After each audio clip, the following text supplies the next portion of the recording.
me a vanity mirror. My dude, his girlfriend got him 2 replica belts for Christmas, but won't tell him. And she wanted to tell me not to tell him. I was like, nope. I'm like, because I might be the first time I like be a hater and say something. You got this dude 2 belts? Oh, yep, it's on Facebook. It is though? Mm-hmm. Perfect. I close the door. I hope that the camera's actually working. Oh, fuck, hot mic. What? Hot mic, I heard it. 2 replica belts if Damien's watching. Hold on.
I already did it. Oh, Boston. Hello, welcome to the We Like Sports podcast with myself, Riggs. You have Peyton Vince. You have. Are we just a green screen today? Like, is Yeah. that what's going on right now, Peyton? Well, I guess we love you guys so So much. much We're breaking happened. fourth walls, right? Yeah, we're breaking the fourth wall today. I'm not. This is already bothering me. I have to figure out this later on. But so this beats. Here's today's topic of the show. This is our 1-year anniversary, It is. so Yes, we it might is. as well. Might as well start off with technical difficulties. Yeah, and actually show that we're actually in a green screen, and we've done better since the start of the show when we were Fact. in an apartment house idea with a microphone and just topics and just shooting the poop. Yeah. So- We're live here from Hooligans Gym, everybody. We want to give a shout out and a special thank you to Coach here, the runner of Hooligans Gym. We want to give a shout out and thank you to KM Voice, our friends there. Anyone else that loves the We Like Sport podcast, we want to give a shout out to you and a new friend of ours, correct? That we just Yeah. met today, gentlemen. I knew him. Well, exactly. Cisco the Barber. Guys, look at us right now. This would look better if there was an image in the back, but Understood. Oh, absolutely. But you know what? That just brings the natural beauty of, us. Exactly. Especially me and you, Riggs. I mean, I don't know about him over here as much. But, I mean, man, Cisco lined us up today. I mean, he lined us up. I've been only one other barber in the last, 7 years of my life. I don't trust any other barber. I went to Cisco today, and I was so pleased and so surprised. Give him a shout out, Cisco in Lorraine. That's the spot. it Yeah. literally is the spot. the spot. He uses that straight razor and he knows what he's doing. Perfect. So if you want your hair cut by Cisco, it's 440-320-2691. Again, that's 440-320-2691. I'll record a commercial for him even. I mean, Absolutely. I do have that voice for radio and the face for radio. More the voice. More the voice, thank you. No, I said you don't have the face for radio, so. Yeah, because I'm ugly. But you're So actually you have actually the- pulling it off. If you weren't wearing that I mean, if you weren't wearing that Opposite of Experts podcast, I mean, you'd be like lost in that green screen. Just, at least you got something popping besides your face. I mean, Cisco did do the best he possibly could. Well, we got popping because he's going to show off the older one. We have the newest We Like Sports podcast T-shirts. Speaking of growth. Exactly. Look at the growth. Shout out to the man Peyton for getting them done. Who helped get our shirts done for us today? Teespring.com. Teespring. Teespring helped us out. We had our problems with the old shirt, but they did perfect on the customer service point of view. They helped us out. We had issues. They resolved it. We're here now, and we have a better looking shirt. Exactly. Excellent. Compared to All one right. that was in the wash and it ended up disappearing. So we're getting better. That's what matters. Let's start with the tip-off then. Who's got the Tip-off? adrenaline for the tip-off? Isn't it called the lineup today? Well, the tip-off is the top of today's lineup. Ah, there we go. See, you should have led with that. So we got the NBA draft tonight, fellas. It's going to be 8 o'clock, I believe. NBA draft on November 18th. That's weird. It feels very, very weird. So we have the this draft. is- The it's Cavs just are in the top 2020. 5, of course. Obviously, they're always in the top 5 when LeBron James is gone. But what are your guys' thoughts on the draft? Who do you see going number 1? What about a draft day trade if the Cavs do that? Like, I saw something earlier What that... positions do the Cavaliers are looking for? Everywhere. Yeah. Everywhere? Everywhere. And also the idea Everywhere. of who they might be picking at 5, too, to wrap up the question. I'm going to try to figure this out when you guys do that. Well, I'm saying, number 1 overall it's going to start off. It's going to be LaMelo Ball. I want it to be LaMelo Ball so badly. I Really? mean, yeah, he came to fame at such a young age. Kind of as a laughing stock in the NBA community, but he put in the work. He got his body ready. He's 6'7" now. He's one of the prominent scoring, guys in the entire, in Australia. Exactly. I mean, here's a kid that came from playing like 14 years old on overseas in Ohio. Exactly. I was going to mean, elaborate on that. this kid, he gets to play in the States the first time in years, and he put in the work, and he got to where he wanted to be, and I think that's going to reward him with being the number 1 overall pick tonight. I can see LaMelo Ball being the number 1 overall pick tonight because, look, during the NBA draft and a time where the world is just at a crazy discombobulated time, they're going to want to strike ratings. They're going to want to draw in some attention. So put the athletics aside in for the other person who doesn't watch professional basketball, even though he will be a number in the top 5 picks in the NBA draft. LaMelo Ball could go number 1 because it's that wow factor. It's that they want to tune in factor. Even though that there's not going to be nobody in Radio City Music Hall or wherever they hold drafts at, it's still the entertaining factor of what is his reaction going to be if he's not picked number 1? Is his dad going to be in the background or anything like gonna that? Be fun. You understand? You got some primetime TV coming up at 8 o'clock tonight on ESPN. I mean, this is going to be great. I can't wait. But, I mean, the real question we all really want to know, being in Cleveland, what are the Cleveland Cavaliers going to do with the number 5 pick? Who's even going to be available for that number 5 pick? Do they move up? Do What's they going trade on with down? what's going on with Drummond? He's still here. He's still here. He's still here, yeah. Okay, so what's going on? Because We got him for at least a year. okay, So, 'cause yeah, I've he left opted in. basketball mentally. So I saw this tweet today, and this kind of goes into the draft day trade idea, and it not necessarily excited me, but it gave me hope because it's the Cleveland Cavaliers, and the last time they were relevant without LeBron was when you were a little squirt, and you might have been a squirt. Mark Price, Hot Rod Doherty days, right? But Yeah, it was so more of the Z on the terrible Cavs days. Exactly. Late 90s, early 2000s. When everyone So- was getting the Verja wigs. Greg Swartz of Bleacher Report said his ideal trade night situation would be the Cavs get John Collins and Frank Ntilikina from the Knicks. They end up moving back to 8 with the draft pick swap. The Hawks trade for Kevin Love. The Cavs in return get 5 and pick 23 from the Knicks. And the Knicks get Andre Drummond, and then they have picks 5, 6, and 23. I think that's the way you got to go. Is eventually you just have to build through the draft. That's what sounds- you need to do. That sounds smart. It sounds sneaky. No, I wouldn't say per se sneaky. It sounds smart. I mean, it's basically like the fan that's impatient. They're gonna be like, "Oh, why are they doing this? Why are they doing this?" But how you just broke that down and elaborate that 100% perfectly. Hell, maybe you should be the new general manager of the Cleveland Cavaliers. He's just reading other people's blogs and stuff. I'm That's all it is. giving this guy too much credit. I mean, really what am. do you- But yeah, he just read somebody else's blog. It's news, so we talk about. It was actually their tweet. their tweet. Well, okay. Well, nonetheless, that's smart. What's Twitter? That's smart. Well, I mean, Grandpa. right. Who? What other teams will think like that? Honestly, on building through the draft, inside the draft. If anything, if the Cleveland Cavaliers attempt to do that during tonight's draft, I will call the 2020 draft the Cleveland Cavaliers draft. Rather, if they strike gold or poop the bed in this draft, it at least shows that you've attempted to build and made some type of process. Now, I'm not going to say they pick up 3 hot names in this draft that they're going to make the playoffs. No, I would let it simmer and give it about 3 to 4 years and ponder on that. But that's a damn smart move if the Cleveland Cavaliers go through that.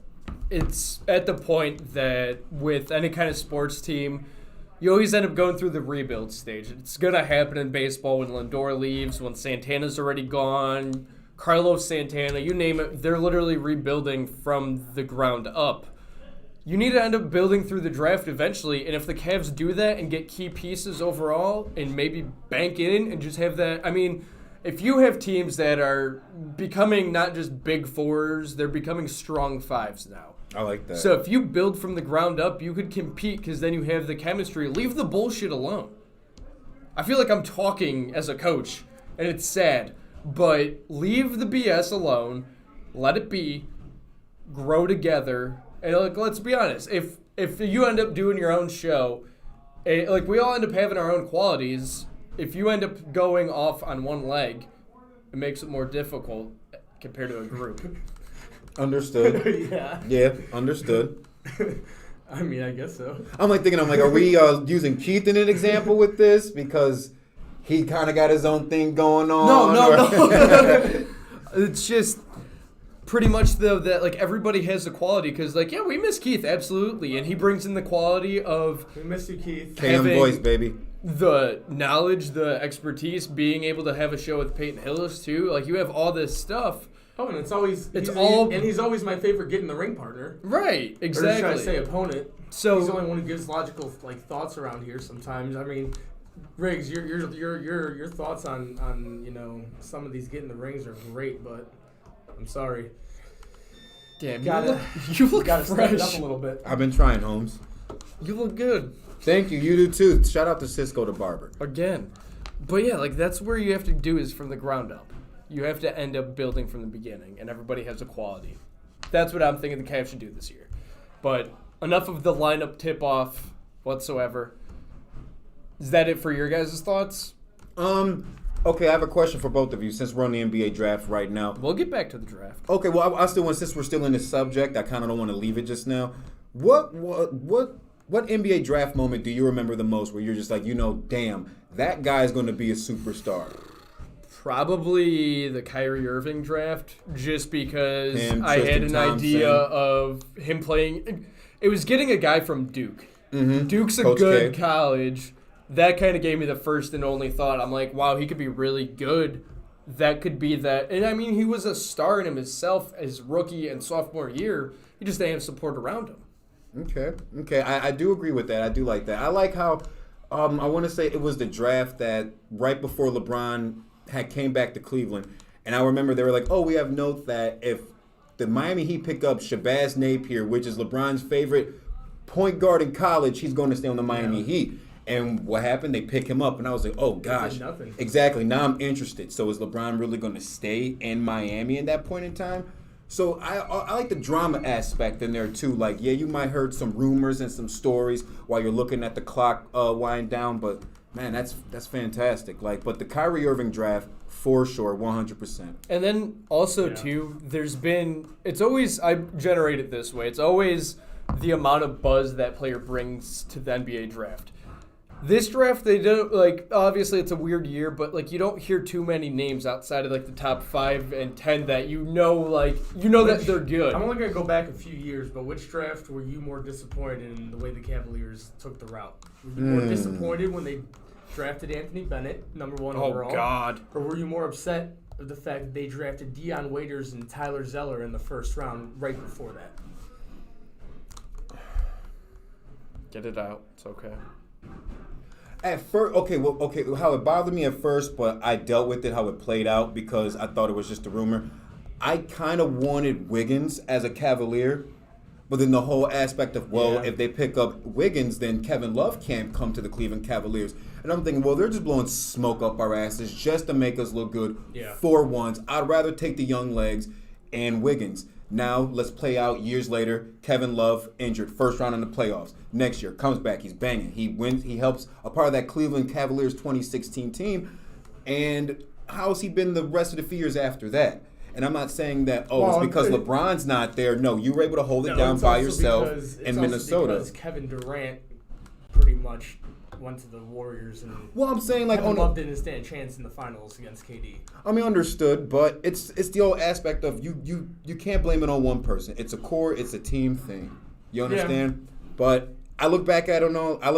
Like, what if we didn't get Kevin Love and we still got Wiggins? Well, we would have won in 2016. If we would have got, I don't think so. Well, we would have got Wiggins. We would have went to the finals for 4 years and lost all 4 years. Do you understand? I think of little things like that, but I was upset with that at first, but then I grown to love it. No pun intended. And that's why, I mean, the NBA draft only being 2 rounds does play in a lot of different storylines like that. You know, like the NFL draft is all the buzz because, you know, you got so many different guys, you know, so many, you know, huge colleges. I mean, football is just followed so heavily in college. I mean, you know, everybody becomes household names already. Like this draft, you knew Melo Ball for the longest time. Exactly. Just because you're from Ohio, maybe Obi Toppin. Yeah, Obi Toppin was that name that once you saw the Dayton kid that always kept on coming up in any kind of drafts early on and how good he was. Being from Ohio, you kind of have to know that he's something because Dayton is a good basketball school. It's just not a well-known basketball school from a national standpoint.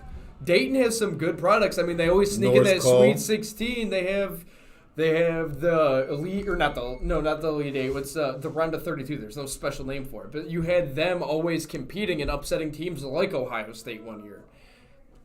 You have to go with Dayton. It's a good school. So in this draft, do you see there being like a Kyrie Irving or like a who else was like drafted number 1 that's been, you know, like a Zion Williamson kind of? Yeah.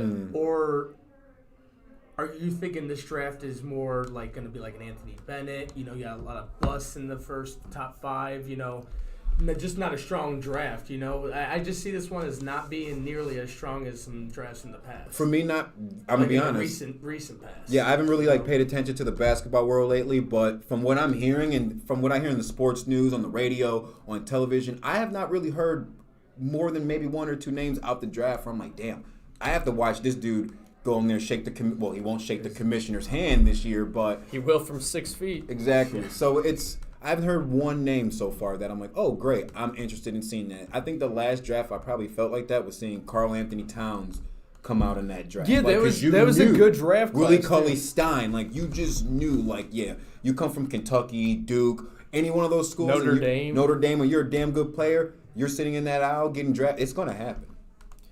I mean, the thing is that worries me, if you, like, we're saying 2 best well-known names, I mean, probably 3 too, because Anthony Edwards ended up kind of, like, coming up before he made the comments about he can't watch basketball, which I know is your favorite. But you knew LaMelo Ball because his brother was drafted. He was always the one that took the weird route. He was the one that was famous or infamous for being on Raw and saying a certain word that shouldn't be allowed. You end up having all the solutions, but you also have this Ohio kid from Dayton, and if you compare it to football, Ohio State quarterbacks, I'm hoping that he doesn't turn into the story of like a Dayton guard, because then if you end up doing that, Ohio State quarterbacks are terrible. Never end up making it far. Cardale Jones didn't even make it in the XFL.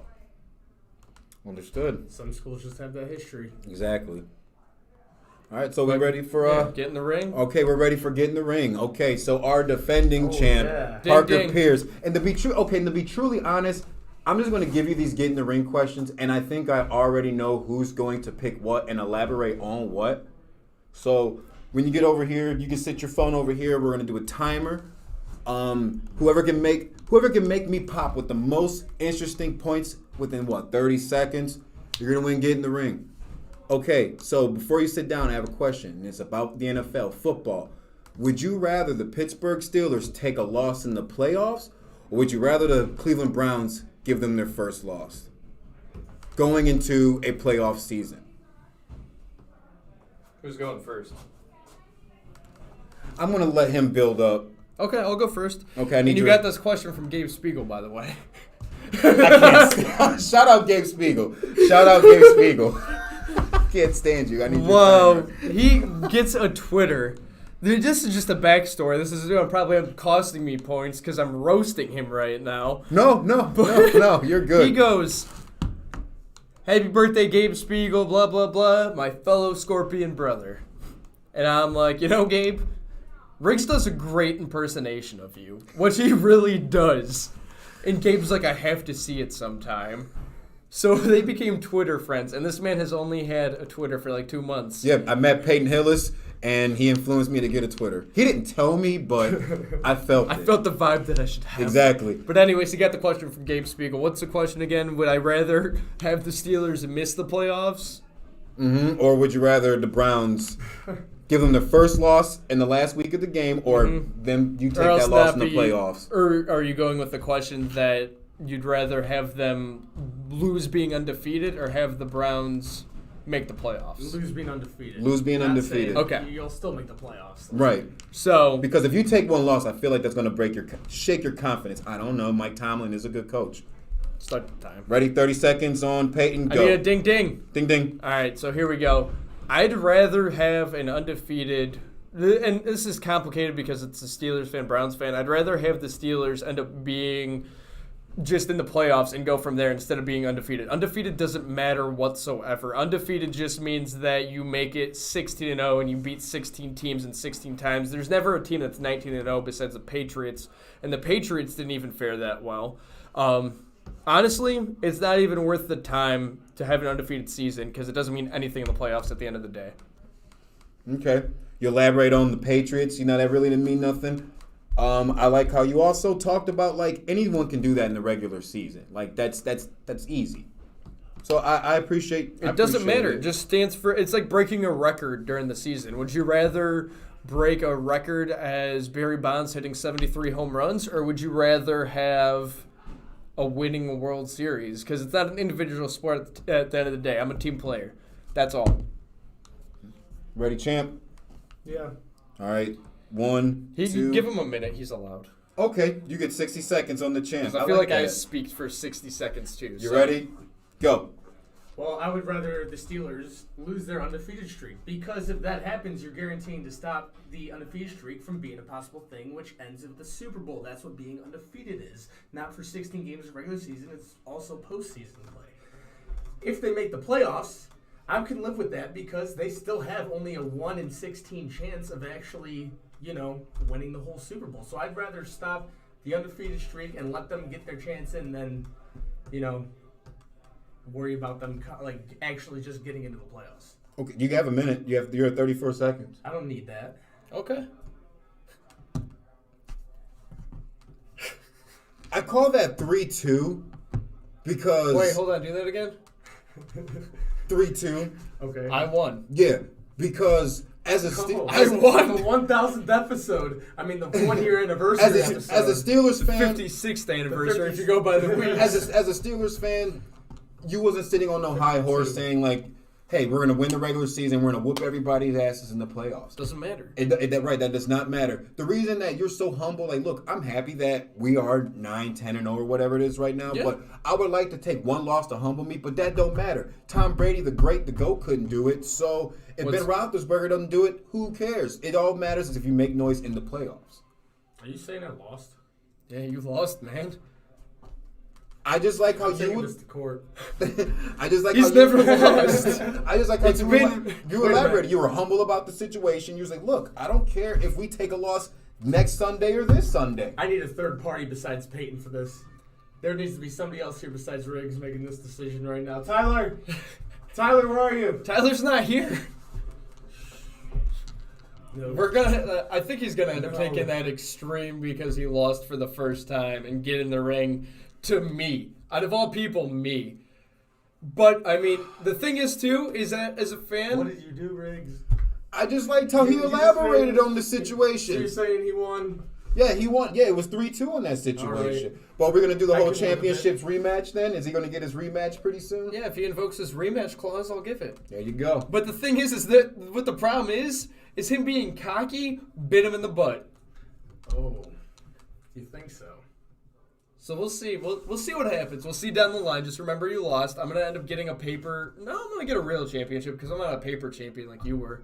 But anyways, I think from here, the NBA draft is just starting. I think, well, first of all, Riggs, why would you choose the topic to be all about the Steelers? I mean, it was just the Browns with one game, but the question was, do they lose their undefeated streak? Lose their undefeated from the Browns. Lose it from the Browns or lose in the playoffs. What would rather make you happy? Like, oh yeah, we beat the Steelers, or okay, they're playing Kansas City. When he was talking, he was saying miss the playoffs.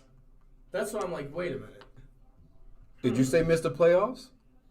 I was just confused on the question, but I cleared it up, and that's why I took that take. He cleared it up and kept saying miss the playoffs.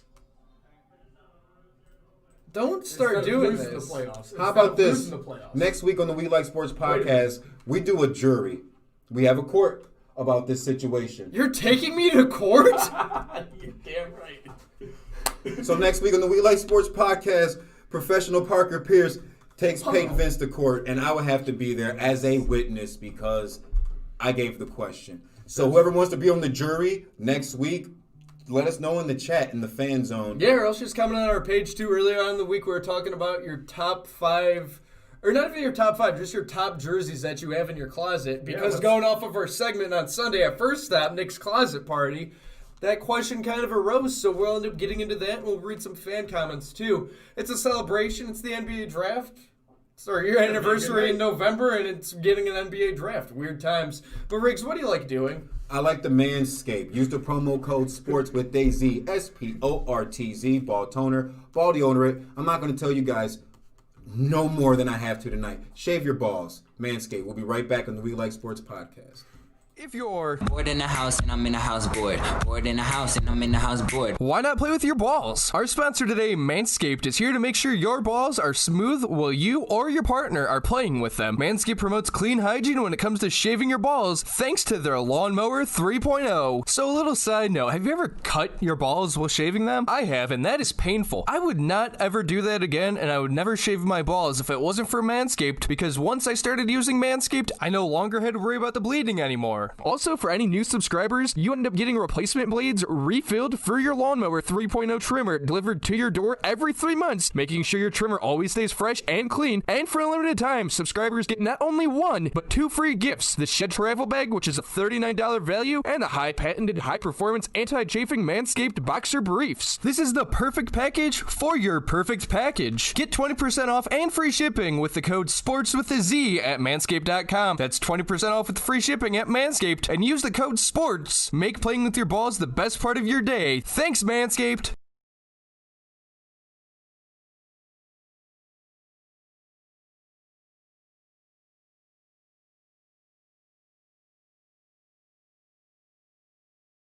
It makes everybody just fall in love with sports even more. Well, I wish I would have remembered that if I would have known. That was good. That was good. Do you remember what that wish was for? Just you being you, probably. Man, you know what? If we could just get the Dude Perfect world record video up, and if you could actually respect these gentlemen, I know obviously you have too much going on in your life to actually pay attention and know who Dude Perfect is. I love Dude Perfect. Dude Perfect, those are some great dudes. They really are. I've seen all their stuff. There's the hoopy shoot trick shot stuff. Yeah, that's good times. Wow, I'm shocked. I think they got a show on Nickelodeon too.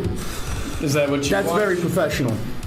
Watching Nickelodeon? Oh yeah, SpongeBob. It's where I get half my jokes because I got to look at a clown like him, just like I look at you. And welcome back to the We Like Sports podcast. Whoa. First of all, as we were walking back, you stepped on my shoe, and you untied my shoe, so now my shoe is not tied. I am not in perfect balance at the moment. So you get your grubby little fingers, and you tie my shoe. Come on. This is embarrassing. Oh my, he's tying his shoe for him. Well, he needs to stop making dumb decisions. Why are these Velcro? If it's Velcro, why is it taking you so long? Like I said, Make-A-Wish Foundation. You're right.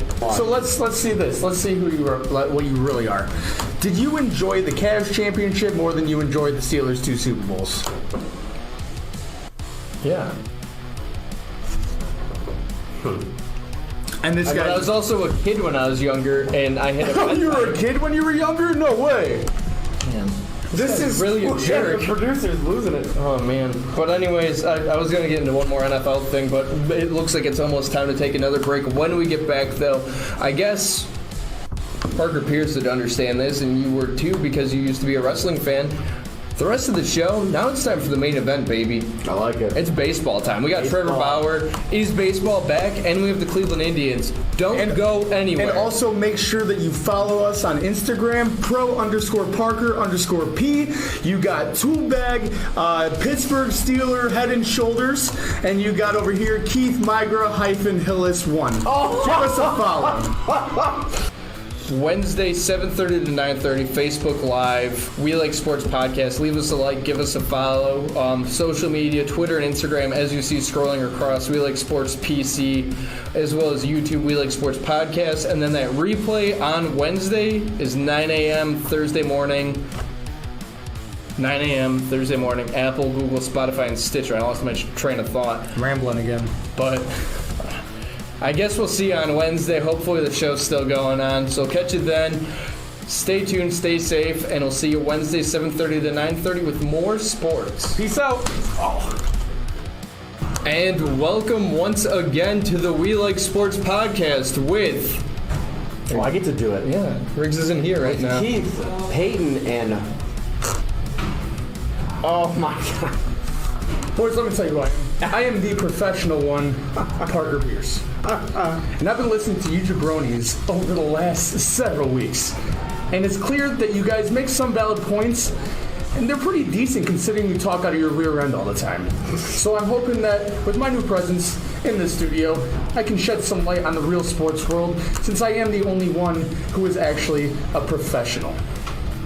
And what was your name again? Parker Pierce, Radio Boy. This is gonna be Wow. this is gonna be a good show. Radio Boy. We Radio can call Boy. it Radio Boys. All right. That's No, good. just him. He's Radio Boy.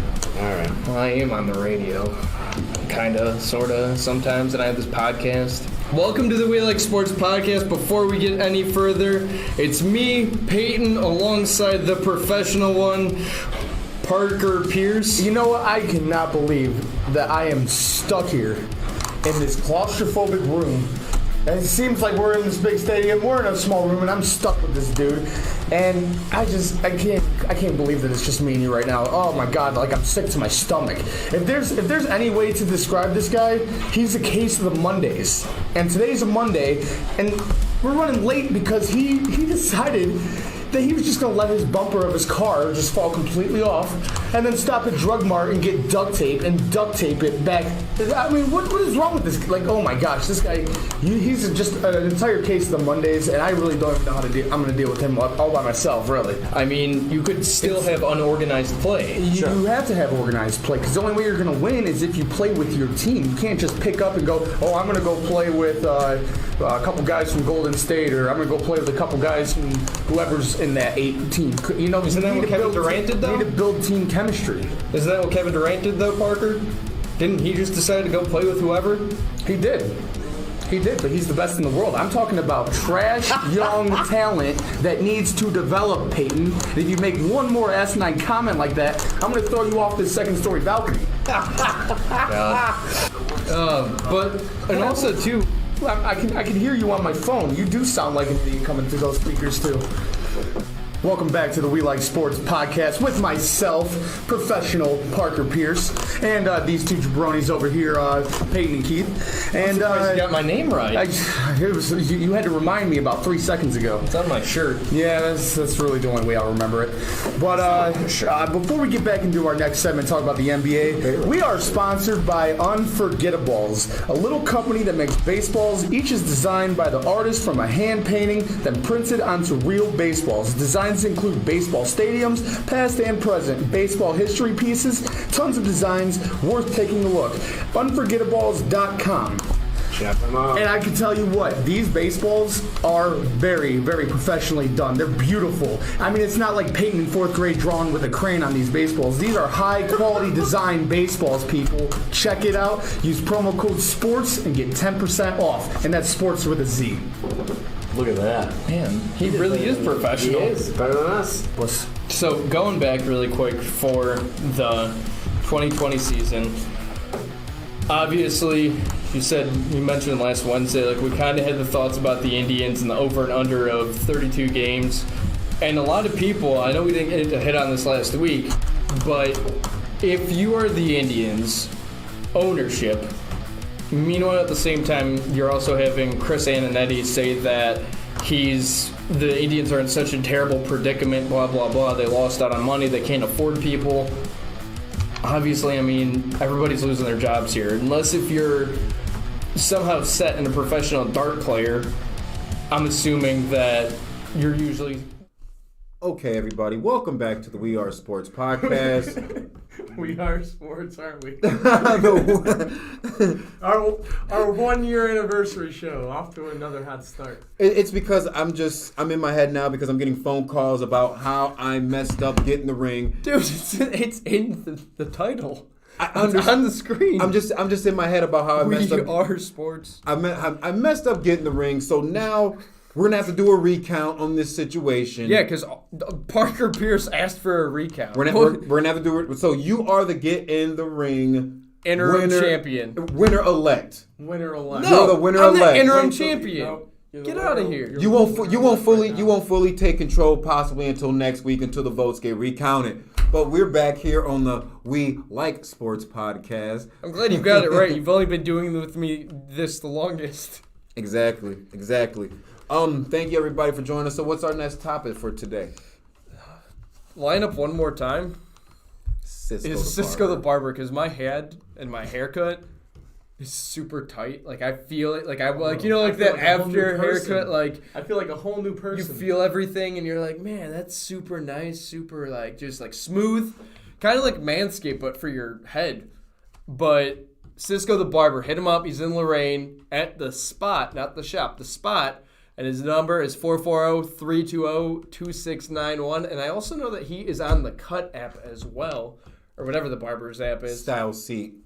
You know, I'm proud of you for that. Oh yeah, he 'Cause gets I know. down with that straight razor. Listen, let me tell you. Listen, I know some of you out here that know me that watch this show. You won't have nobody else touch you unless they have a straight razor. He gets down. You feel me? All right, I had to. He's good. NBA. Whose phone's vibrating? I don't That's think probably mine. your phone. Wow, all right. So what's our NBA topic? So, first overall is Parker Pierce's favorite pick. Anthony Edwards taking number 1 overall to the Timberwolves. Timberwolves in the draft number 1 again, which was like the first time in a few years, which sucks because that was supposed to be a rebuild, but it didn't go that way. But the guy that doesn't like playing basketball or watching basketball that's going to be playing basketball doesn't like watching basketball. Yeah, that's just a weird. I saw that today, and I was absolutely confused. I was like, how can this absolutely possibly happen? I mean, how are you gonna watch game film if you don't like watching basketball? How are you gonna study? Like, you're gonna hate your life, and you're just gonna. It's like what Justin Gilbert, when the Browns drafted him, he admitted to not liking football, and look at how much of a bust he was. Correct. Because maybe your mind, you might be there physically in the game, but you have to be there mentally as well. When me and Peyton were elaborating on this a little bit when we were at the gym today, I was thinking, just like what you said, well, maybe he's tired of sitting through film study and practice and them slowing the game down and watching it. Some teams actually watch film in reverse, or they'll watch the game frame by frame. They're there for over 4 hours. So in a way, it's kind of, I can see where he's coming from, but is this complete BS? Is he just trying to say this just so he can get some clout under his name? It's just like the rumor. They say Johnny Depp has never watched any of his own movies. Do you really believe that? So if he's telling the truth, he doesn't like watching basketball, then he might not be in the right sport for him. No, that's pretty stupid on his He part. grew up as a football guy, and now he's projected to be a top 3 pick. And I'm sorry, but if you're rebuilding your entire franchise around one guy, which half these teams are, maybe a team like Golden State would take him at like 2. since they have the talent already and they have the leadership, they could just get the most talented guy and not worry about it. Exactly. Anything? If you're not passionate about something, you shouldn't be playing it. Like, it just seems like, remember, like, growing up as kids, you always ended up playing a sport, or else seeing that kid that ends up complaining because his parents ended up forcing playing in the sport. I almost said his name, but I want to put him on blast. That wasn't me. But We're Facebook friends, but I didn't want to put him on you were blast. laughing, and that's why I'm clarifying that it wasn't me. But that wasn't me. But you always have the people that end up not wanting to play. You could be really good at something, but it's always like that like weird movie when like the kid is forced to play football, but meanwhile he wants to be a ballerina or whatever. Oh wow, that Like, okay, the movie I'm talking about, like that's kind of like that situation. Maybe that's what Anthony Edwards ended up being forced to do, and that might be like I feel for him, and I understand why he might not like basketball or watch basketball. But also at the same time, that kind of goes for baseball too. I guarantee you people would not argue with the fact that the MLB, there's probably people out there that can't watch a game, but they'd rather play it. You hear it all the time. Yeah. If it was baseball, I think it's because it's a sport. That's why it's unexpected that he said that. Okay, or maybe he just got tired of the, oh, you're over 6 foot tall. Oh, how's the weather up there? You can play basketball. How come you're not in the NBA? Yeah, You know, I as a kid. I know guys right. I know guys that are 6'6" and they work at the gas station bagging stuff, and it's just like, dude, you could be in the NBA, but they don't want to play a lick of basketball. They don't even want to watch basketball. So maybe he turned out like that, and maybe he just had the fundamentals and the financial backing with his parents. I don't know his situation, and maybe they were just like, look, no, you're gonna have to do this because it's gonna get you out of whatever bad neighborhood that you're in, and it could be better for him. I mean, I don't know. I don't want to talk for him and his family. I don't know his situation, so. Going on to the next topic, though, we got Kelsey Russo, that's a beat writer for the Cavs Athletic. She tweeted out earlier today, obviously, nothing has changed for us. They're going to literally wait until minutes before their pick. But she said that the Cavs and Knicks have discussed trading the number 5 pick for 8 and 23, but the Cavs are holding out for more, which they should do.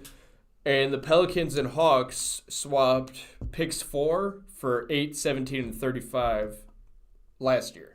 So that's kind of something similar to what the Cavs were hoping that they could get. And again, this goes back to the point that you want to get the most picks to build up, like we said earlier. Do you guys, let's just broaden the question as a whole. Do you guys think that trading away that draft pick for more draft picks is what you should do, or are you holding on to number 5 because you want Obi Toppin, or who else falls to 5?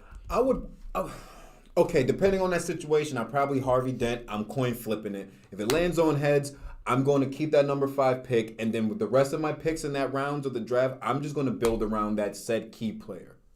I just don't think the class of 2020 is nearly as good as any other draft classes over at least the last 5 years. So I think it's a smart idea to try to trade down and get more picks. Because I'd say it's the college basketball, especially this year, it's gonna be so hard to scout these players. You didn't really get a chance to see them. They lost out on half a season at least. I mean, some of them didn't even get a chance to play. I mean, they're no March Madness. Which doesn't really mean anything because it means nothing because the March Madness tournament usually builds your stock, and this time it didn't help at all. Because you're playing the best in the country and stuff. I mean, that's when John Morant got proven. I mean, John Morant really proved his draft solidified. Yeah, he went from being solidified it. Like none of these players got the chance to solidify that. So. I mean, it's almost a crapshoot. Is like you don't know because you don't know where you're gonna find like those really breakout stars. They could be anywhere in this draft. You could literally have a boom or a bust, pretty much. That's pretty much just in simple. That and it's just the lack of experience. I think not getting to play all those games in college. Especially if it's these 1-2 year guys coming straight out of college. A lot of guys go to college just for that reason, because they have to. They can't come out of high school anymore. Exactly. And here's another thing too. I don't know if anyone can help me out with this. While the world was going through what we're going through, and these guys are expected to come out, still going through, by the right? way. But you understand what I'm saying? Yeah, so, it just sucks. Okay, no March Madness. Okay, well you are eligible for the NBA draft. The world shut down. Boom. Where do you go and condition and do things like that at? If they're not your LeBron James or D Wade, where you have your own basketball court at your house. Probably like that's probably you answered your own question. You're probably gonna end up conditioning and doing your best at your house. Like that's your only option. Like, But not everyone has a basketball hoop at said No, house and the or thing is social that- distancing. Oh, I can't go with 1 or 2 team members to so and so's house because social distancing. I think So that's the only way though that you can condition it if you had the equipment at home. That's it. I don't think that when you were conditioning, you're not able to go to a gym, you're not able to go to a fitness center, because this is also going back to the fact that what already happened with the gyms and everything shutting down, you wouldn't be able to condition. You would not be, essentially, if you end up getting drafted tonight and you were to play tomorrow, you'd be out of shape and you would not look like a basketball player. Right. Blank. That's it. But that's pretty much, that's the end of the statement for me. Mic drop. Mike. No, I'm not Mike. That's a joke from show like 32. If you our first show that we did with professional Parker Pierce, I forgot his name and I've called him Mike. And I was like, wow, this guy's a jerk. I'm calling his name right in front of him and he's just staring at me. Yep, that happened. He wasn't a jerk, I was just You're just dumb. But what about, while we're on the topic of the NBA, I know you're looking at me. I didn't mean this as an no, insult. I was laughing with that dumb comment. But the fact that Chris Paul ended up getting traded to Phoenix and the Oklahoma City Thunder got Kelly Oubre, Ricky Rubio, Ty Jerome, Jalen Leckie, and a 2022 first-round pick. The Thunder are getting all these picks. They got Chris Paul. They got rid of Russell Westbrook, and they just keep on turning into what used to be their big three, like Kevin Durant, James Harden. Wasn't Chris Paul in Phoenix now? Yeah, that's where he's at now. That's the trade now. So what are you guys' thought with how did that benefit the Thunder because they're building for the future, or Hell did that yeah. benefit the Suns, or was it just kind of a wash? No, hey, I think that benefits the Thunder. You lost Kevin Durant. Do they still got Enes Kanter down there? I think that's Enes Kanter's. No, the Knicks. The last I remember. You're thinking of Steven Adams. Gotcha, mustache. So, yeah. So basically, yeah, that's cool for them. I mean, why not? I mean, Oklahoma, I don't know if Oklahoma, no, Oklahoma is more of a football city, a football state. So if you want to just keep bringing young up-and-coming fans and a tradition to that city when it comes to the National Basketball League, you have to make some type of noise.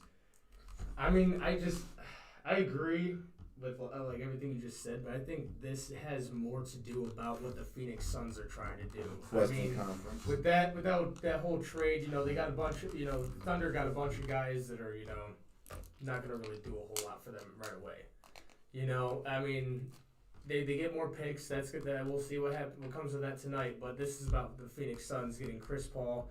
They match him up with Devin Booker. I mean, this is Devin Booker's like breakout year. And also Devin Booker was always rumored to be wanting to leave Phoenix too, because remember the one topic at Riggs' house, I stated that Devin Booker was trying to sell his home in Phoenix, but we skipped over that one, Parker Pierce. Yes, you did. But anyways, Yes, you did. it turned out that was actually important.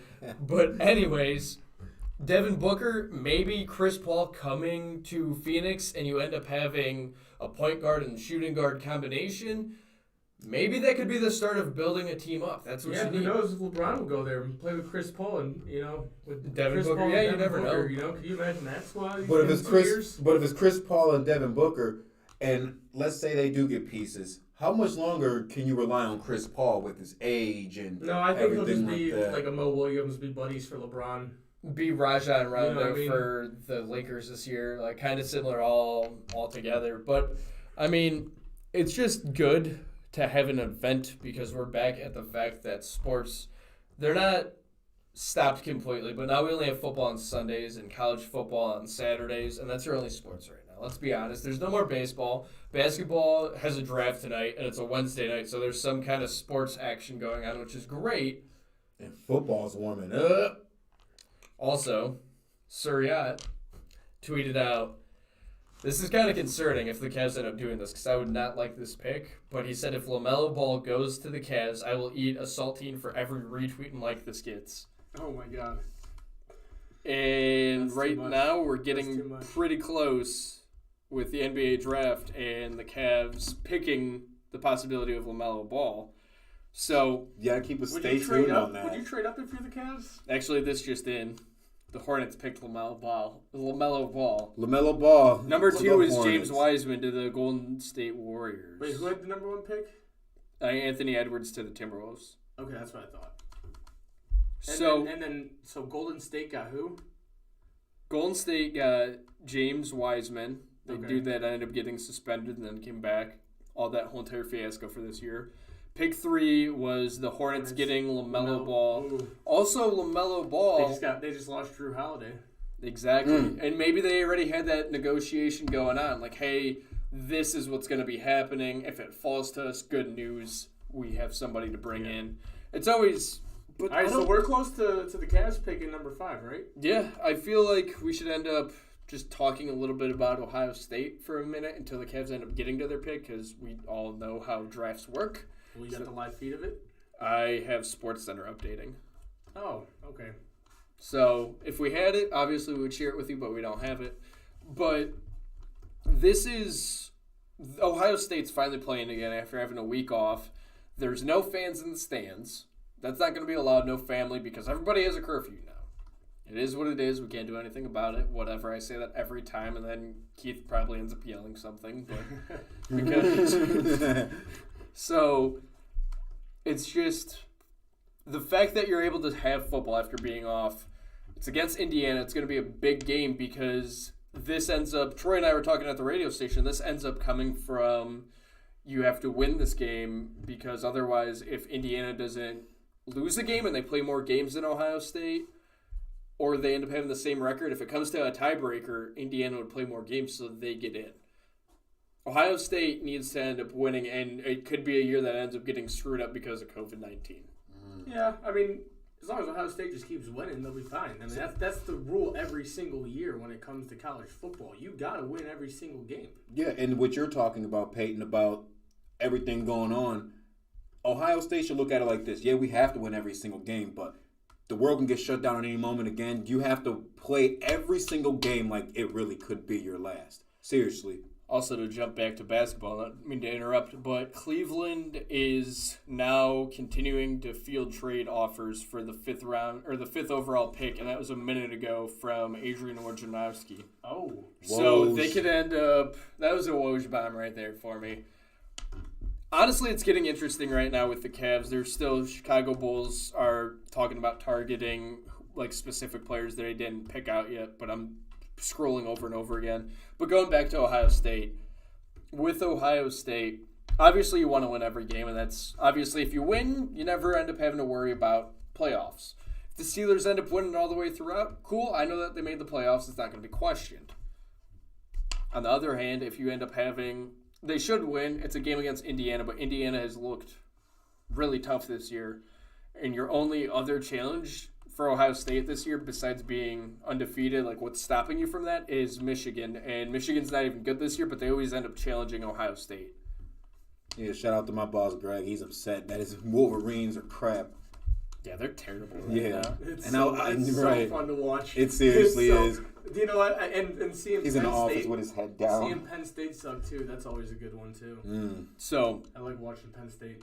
on this note for college football, Joe Namath ended up saying that Trevor Lawrence, he could see him demanding a trade out of New York if he was drafted to the Jets.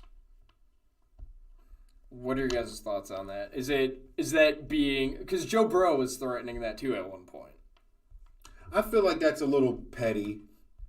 It's piss poor. If you don't want that to happen, don't come out of the draft. Exactly. There's people fighting, and they will do anything to be in your position. There's people that will never see that money in their bank account that you might get ready to see. Who cares if you play for the Jets? Who cares if you play for, hell, the Jacksonville Jaguars? You're taking that moment for granted that somebody will take it and hold on to it for the rest of their damn life. And I mean that from the bottom of my heart. Seriously.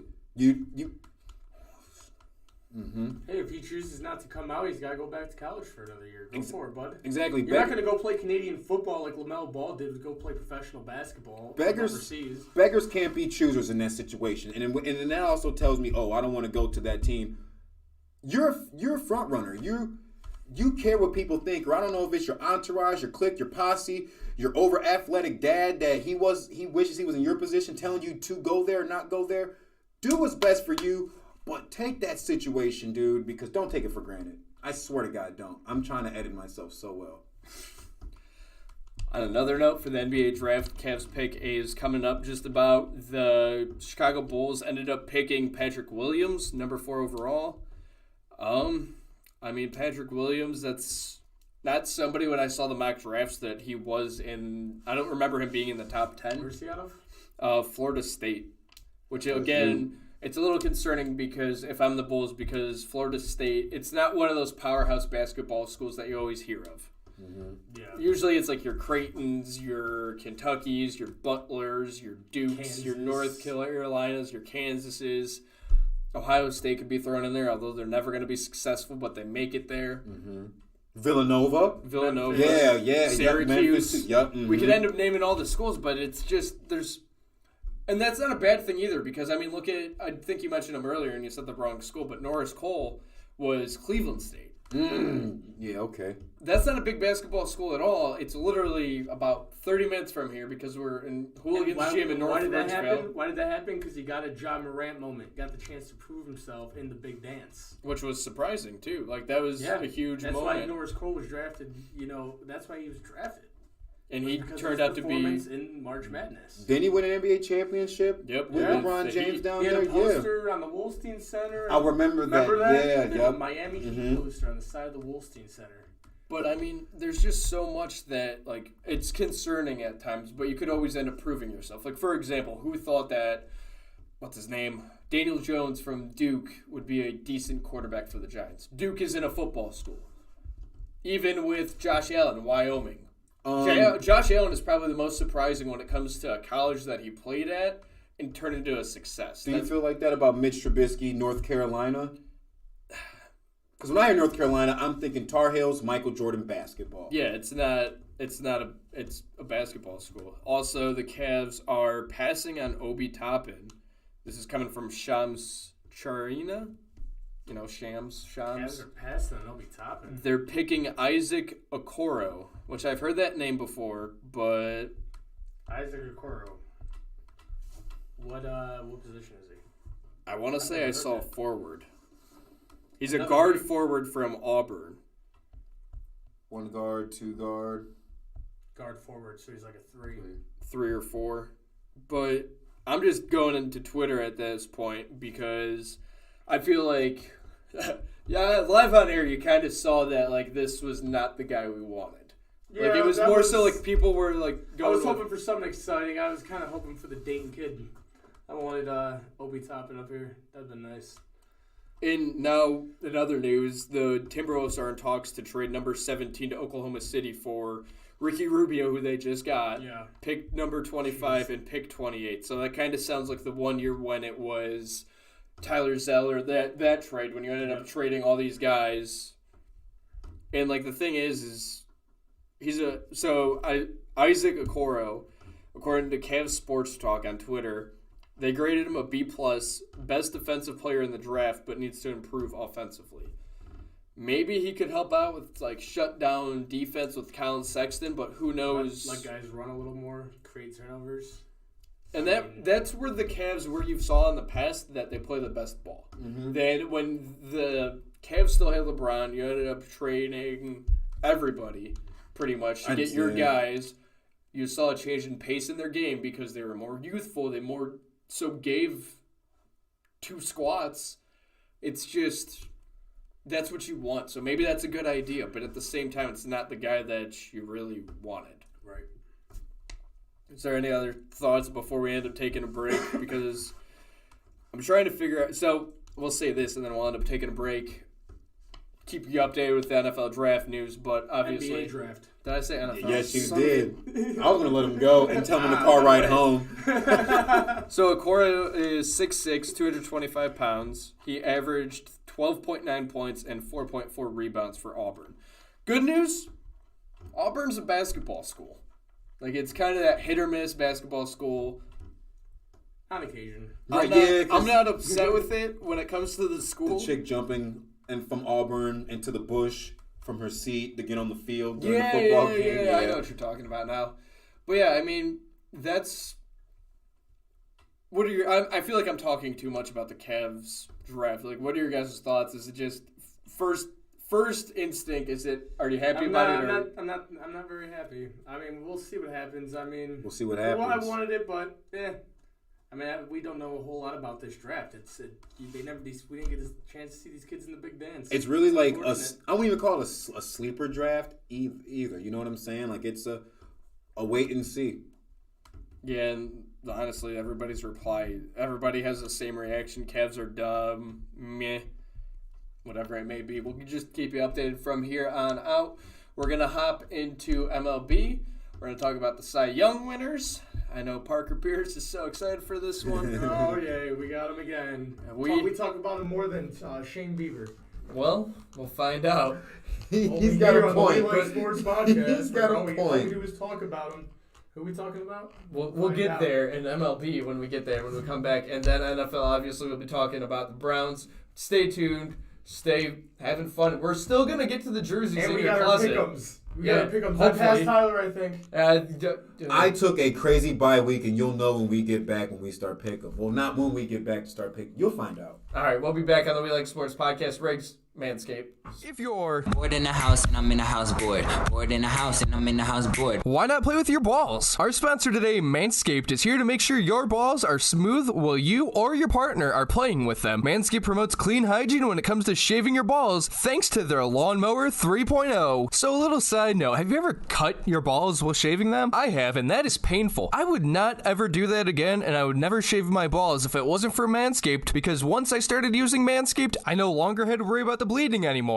Also, for any new subscribers, you end up getting replacement blades refilled for your Lawnmower 3.0 trimmer delivered to your door every 3 months, making sure your trimmer always stays fresh and clean. And for a limited time, subscribers get not only one, but 2 free gifts: the Shed Travel Bag, which is a $39 value, and the high-patented, high-performance, anti-chafing Manscaped Boxer Briefs. This is the perfect package for your perfect package. Get 20% off and free shipping with the code SPORTSWITHAZ at manscaped.com. That's 20% off with free shipping at Manscaped, and use the code SPORTS. Make playing with your balls the best part of your day. Thanks, Manscaped.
Man, you could not plug that mic in. No, I could not. I could not. That was rough. That was really rough to watch. It really was. Well, if somebody would have waited, My finger slipped.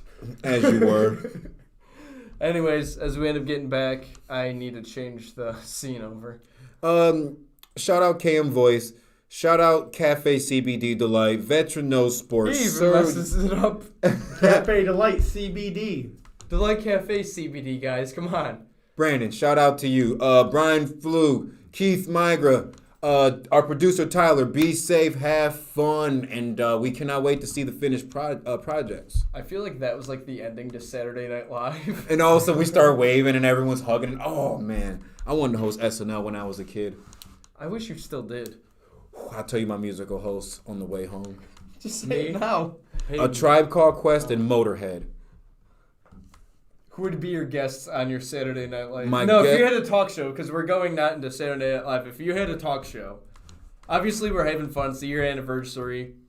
Nothing wrong with it at all. No problems with it. But if you had your own Tonight Show with Riggs, who would your guest be for the night? On my pilot first episode, Sure, yeah. my very first guest will have to be. I'll bring Rob Dyrdek on the show. Okay. All right. And you get one more because usually there's 2 guests. Okay, I'm doing Rob Dyrdek and I'm doing former SmackDown Women's Champion Bayley. I And can't stand you. I'm proposing and I'm bringing my cat, our cat. Do you want to go into this or do you want to go into I'm sports? bringing on Ryan Reynolds and Sylvester Stallone. You know what I'm going to do? I'm going to end up bringing on Adam Sandler because he's funny.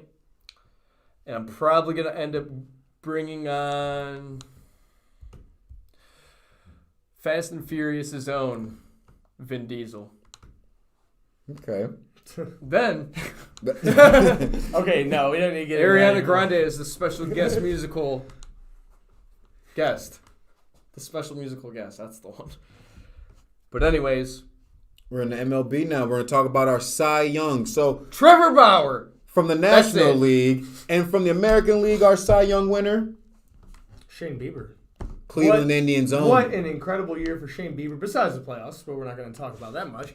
But definitely well-deserved Cy Young Award. I mean, it was quite an incredible year to watch a man pitch the way he did. Yeah, to be truly honest, I was hoping somebody in our lifetime was going to win the Cy Young as a Cleveland Indian that was not the last name Kluber. And I'm happy that I was going to say, I'm like, they did have that happen in our lifetime before Exactly, that. but somebody else. Do you understand what I'm saying? Instead of just like, oh, well, we haven't won the Cy Young since our boy Kluber back in blah, blah, blah, blah. And it's a 20-year drought with no Cy Young winner on our pitching staff. I'm happy that... But CeCe Sabathia and Cliff Lee both won the Cy Young Award. But I'm happy we still get to witness things like that. Oh, yeah, yeah. You understand what I'm saying? Where it's not like, oh, well... It's the It's way not since they 48 develop, or- they develop pitchers so well. It's insane. That's fantastic. I like that. But what do you got to say about your boy Bauer? In a way, it is kind of Cleveland Indians related because he was once with us, so it's kind of full circle, but it's not. I just feel like it was Bieber's a better pitcher. It was cool that you had 2 people within the same state win the same award on 2 different divisions, conferences, leagues, in this case with baseball. I think it's cool because obviously they always had that camaraderie when you ended up kind of pushing each other when it was Mike Clevenger, Shane Bieber, and Trevor Bauer. So maybe even from afar that they became good friends and they were just kind of like pushing each other to be like, hey, we're in the same state. I pitched better than you today. How'd you pitch? Do better. Like that kind of like you don't play each other in the same division, same conference. Like you literally play each other 4 times a year and that's it. Right. No. So it's you could have that ability to push each other. And then it's just it amazes me exactly how terrible they were both in the playoffs. Yeah. I mean, they both lost their opening games, and I think the Bauer had a good game the first game of the year, but they couldn't score any runs. Didn't the Reds not score a single run in all 3 games? I think so. I think It it was was pretty absolutely rough for him. horrible. Now, if Bieber didn't win the Cy Young from the American League, who do you think should have been the runner-up behind him, in your opinion? I mean, I thought Garrett Cole had a really good year. He probably would have been my go-to. Didn't Kenta Maeda have a good year too? He did, but I think I'd go Garrett Cole. He dominated the Tribe when he faced them. And what about you, Peyton? For besides Shane Bieber and No, okay, no. Besides Trevor Bauer, because he's National League, American League, so I'm gonna go with that. Honestly, so like with Trevor Bauer, if it wasn't him, trying to remember who they ended up playing, or who was like a standout pitcher in the National League. But right now, off the top of my head, I couldn't even really tell you. I'm thinking maybe Clayton Kershaw because he's always in the conversation. That's always how it is usually. But that's about it. That's it. Like there's like National League. There's nobody that really standing out in my head. I'm trying to even think of these National League teams. Maybe what's the guy's name? The rookie from the Cardinals. It's a starting pitcher, I think. But I'm blanking. That might be my only other solution there. That situation. All right, cool. Also, on a side note, though, with NBA news, going back to that, Klay Thompson can't stay healthy. He suffered a leg injury today, and he will undergo tests. Oh boy. So leg Right injury. Oh man. That could be ACL once again, and that's 2 times within the last 2 years. And this is off the court? Or practicing and shooting around. Wow.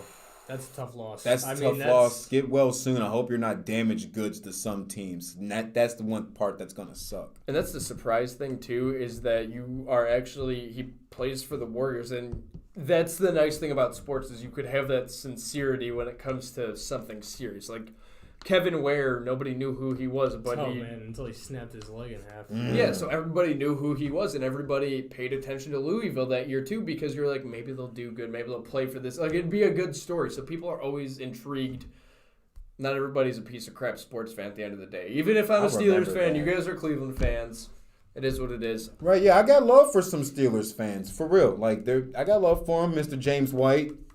You're a cool dude, Steelers fan, love you to death, but don't like the team you like. What about me? Oh, and Peyton Vince. I'm like, what's this awkward silence?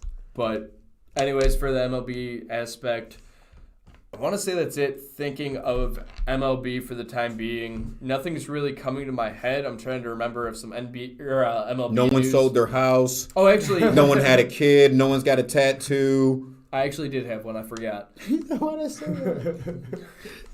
The 2021 Baseball Hall of Fame ballot. You got Bobby Abreu, Barry Bonds again, Mark Burley in his first year, A.J. Burnett in his first year, Roger Clemens, Michael Kadire, first year, Dan Harden, first year, LaTroy Hawkins, looks like it's the first year as well, Todd Helton, Tim Hudson, Torrey Hunter, Andrew Jones, Torrey Hunter, damn. Jeff Kent, Andy Pettit, Aramis Ramirez, Manny Ramirez, Scott Rowland, Kurt Schilling, Gary Sheffield, Sammy Sosa, Shane Victorino in his first year, Omar Vizquel, who hopefully makes it in this year, Billy Wagner, Barry Zito, and I kind of want to call him Keith for this one.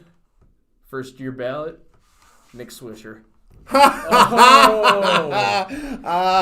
The name of your song should be Foo Fighters Learn to Fly because you were on the plane. Get it? It made me sad because no one was here. Oh. But that's the first year ballot. Out of those names that you heard, is there anybody that you think, obviously you're not going to get a unanimous Hall of Famer. I think that happened last year, but that's not going to happen too often. It's very rare that that's going to happen because it's everybody voting for the same person. Is there anybody that you think is going to be a for sure Hall of Famer in this first year or in this 2021 ballot? I like Torrey Hunter. Yeah, that name popped for me. But go back to some of those. Did you say Sammy Sosa? Sammy Sosa Nah, still in it. Come on. He had all the cheating and stuff. Speaking of cheaters, too, Robinson Cano busted again. Busted PEDs. He's Year suspended. suspension. Yep. Which 2021 year. isn't good for the Cleveland Indians because then you have the possibility to, somebody on Twitter even said, you have the ability now to pay Francisco Lindor more money because you don't have to, I want to say they don't get paid for being suspended the whole entire year. Don't make dumb decisions. That's True. it. But also, and then from the NBA or the MLB front, I don't know why I keep on saying NBA. Maybe because it's the draft. But the Padres ended up announcing that Mike Clevenger is getting Tommy John surgery after extending him for 2 more years. So they're gonna they extended him to take care of him, and they're only going to have a 1-year contract with him, essentially. Gotcha. What are your guys' thoughts on the fact that the Indians kind of sort of won that trade with the Padres? So far. Yeah. So far they did. Call them Michael Jacksons because they're smooth criminals. I mean, that's all I got on that situation. Wow. So, I think that's it for the I got it right that time, and I doubted myself. The MLB, obviously, it's just coming to the point now, too, that we know that Francisco Lindor is gone. That's just the truth. I'm okay with that. I've gotten It to is that what it point. is. I've gotten to that point They finally. need to make a move on it, make a move, and get the best offer. I mean, just keeping on holding on to him, giving him less of a, less time on his contract before you trade him. You're just, not getting back more in return. I mean, you need to start going after guys now while you have trade bait, which is the fact that you're going to get Frankie for at least a year and first shot at him in the free agent market. Yeah, absolutely. It just sucks knowing that there's nothing we can do about it as fans, and it's not the first time a star has left us, but that it is what it is. But going on to the next topic, this one was something I thought of literally as the day happened. But with the Browns, this actually worked out the way I wanted it to because the guy that I was playing in fantasy football had Nick Chubb. But the question being, with the Browns being 3.5 point favorites, they win by 3. Chubb just kind of ran out of bounds to just ice that game instead of giving the Texans the ball. Yeah, smart. Which a lot of people, you could have that two ways. It's not too often that a teammate would go out of the way for himself to actually have the team win because you could always, I mean, let's be honest, there's always something dumb happening in the Browns' history. And for you to say that, you have to watch your mouth on that. So, I thought that was smart. It's unselfish football right there in that situation because being a Cleveland fan, I'm talking to you, Parker. Being a Cleveland fan, let's say in that situation, Chubb did run. He run. We get the touchdown or whatever. Being a Cleveland sports fan, anything could have happened in that situation. Oh, yeah, Anything could have happened. Are we going to talk about the 86 drive when it comes to the Cleveland Browns? I mean, I was sitting there nervous. I'm like, oh, my God, it's wet out there. Baker's just going to fumble the ball. Yeah. And they're going to get it back, and he didn't go in the end zone, When he didn't go in the end zone, I'm like, well, maybe he didn't see it. Well, no, dummy. He has to see the orange pylon right there. He's a professional. He knows what he's doing. He is a running back. He is supposed to run. So at first I questioned it, but then when I understood it and paid attention to the play a lot more and did research, I get why he did it. Oh yeah, and it's one of those things where it was good to see something that unselfish come from a player in a game that was absolutely horrible. Like it was one of the worst games I've watched in a while. It was ugly. It was sloppy. It was ugly, and that was just such a good memorable moment. Like, oh yeah, that's the game Nick Chubb ran out of bounds. Like that's what we're gonna remember it by. Correct. Which people so Nick Chubb's a man that's a running back that had a 98-yard touchdown run against the Falcons. 94. Okay. I was just guesstimating there. I didn't have my specific stats like you, but I appreciate the correction. So you have that happen, then you have him 2 years later run out of bounds at the 1. So you have both sides of the spectrum. He could be smart and an educated football player, and he could also be down the field and sprint and have the speed. He should be the captain of that football team. Oh yeah, he is. I don't care what anybody says in this situation. I am a Cleveland Browns fan, diehard. Watching these games, Nick Chubb is the heart and soul and the engine of that offense. Period. Point blank. And I'm going to elaborate on. I've been saying elaborate all day today. One of my constituents at work was telling me that he feels like Nick Chubb is this generation's Barry Sanders. Barry Sanders was one hell of a running back. If you want to do your research on him, do your research on him. Barry Sanders is. I feel like Nick Chubb when he runs, it's like a stud horse. It's just boom, boom. You know I'm there. But I feel like Kareem Hunt, he runs. It's like a gazelle. It's so elegant. It's so smooth. It's like we have the best of both worlds. It's like I can hit you hard, or I can even jab you a little bit. Shout out to Hooligans Gym, coach. That was nice. Wow. I was not expecting that. That was good. Because I love the Browns so much. So, obviously, the Browns have a game, and this is going to end up going to the Pick'em, too. I think this just makes life easier, and then we'll go to break. But for Pick'em, the Browns will do first, and then we'll go into Thursday night, and then go backwards. I know we usually want the team to go last. They actually show the logos on yours? Wow. Yeah, on the app. Yeah, mine doesn't show. What? Well, yeah, he actually get right. Oh, wait a minute. No. Right. All I get are these little boxes. Right. Next I gotta get hip. by the CBS Sports app. I'm thinking it's only an Apple thing. No, it's an app thing. So, going into the picks, you know what? I said that we were gonna go the Browns first, but instead we're just gonna go to the Pick'em. Because you were so fascinated by the logos, I'll show you them a little bit more. But, so, with the Pick'em, the lead scenario, Riggs took a bye week. Oh, my goodness. I was not paying attention. Tyler took a bye week. Keith took his third consecutive bye week.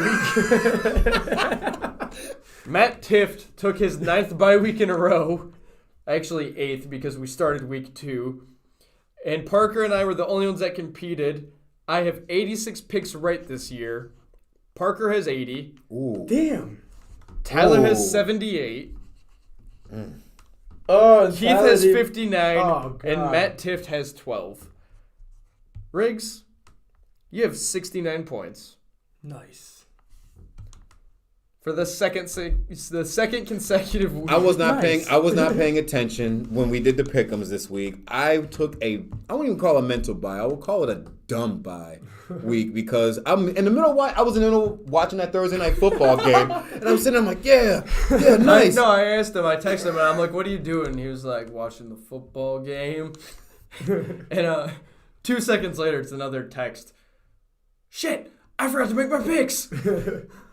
Threw the cat off me and everything. Like, it was crazy. But anyways, as we get into the picks, Thursday night, Arizona against Seattle. Riggs picked Seattle. Parker and I picked Arizona. Arizona's becoming, I had some doubts with them for a little bit. They came back against Buffalo, which I picked Buffalo last week, so I learned my lesson there. Buffalo lost to a Hail Mary. DeAndre Hopkins got cocky.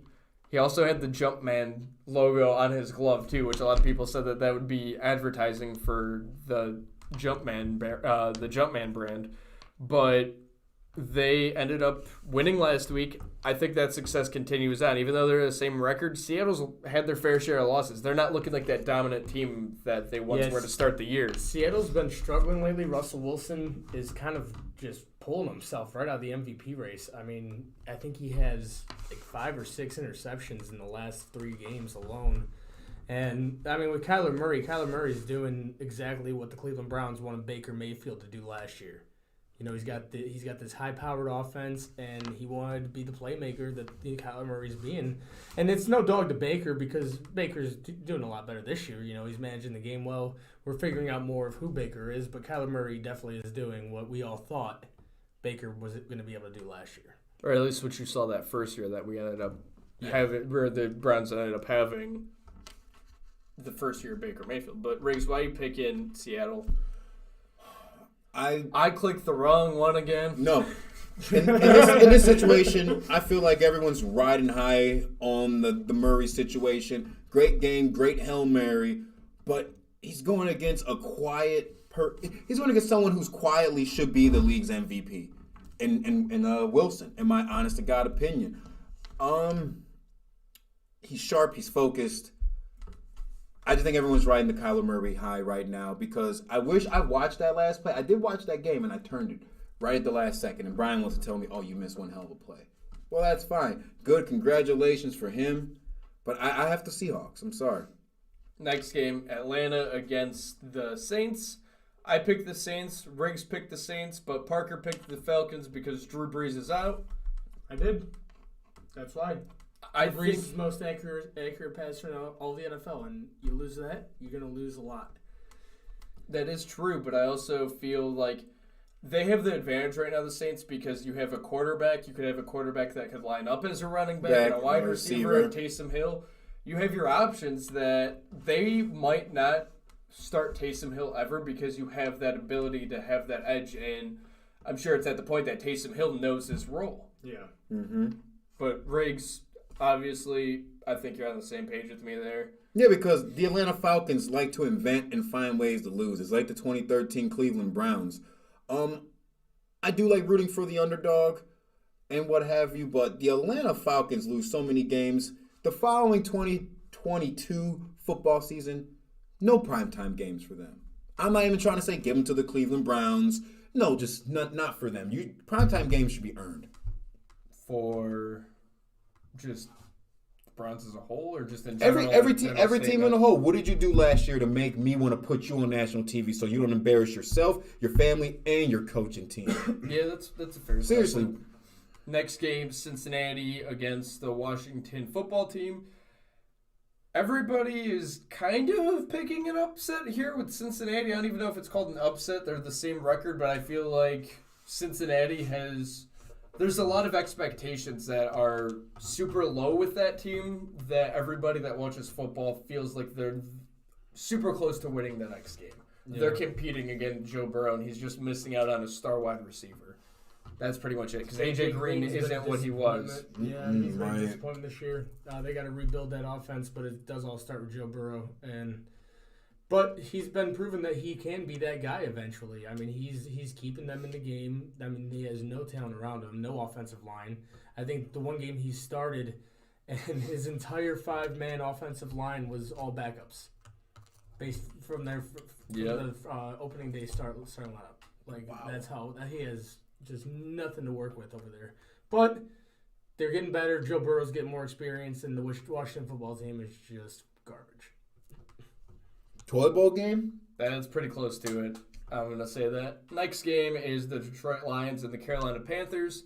Parker and I are picking Detroit. Riggs is picking Carolina. I feel this like game's another toss-up game, too, to be honest.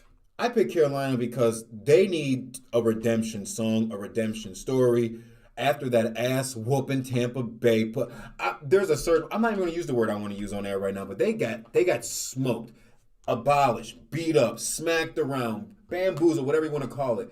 That has to be their game, so they can. You have to win that game, guys.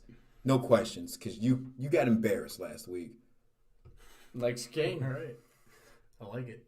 The New England Patriots and the Houston Texans. Riggs and I are picking Houston. Parker, you're picking New England.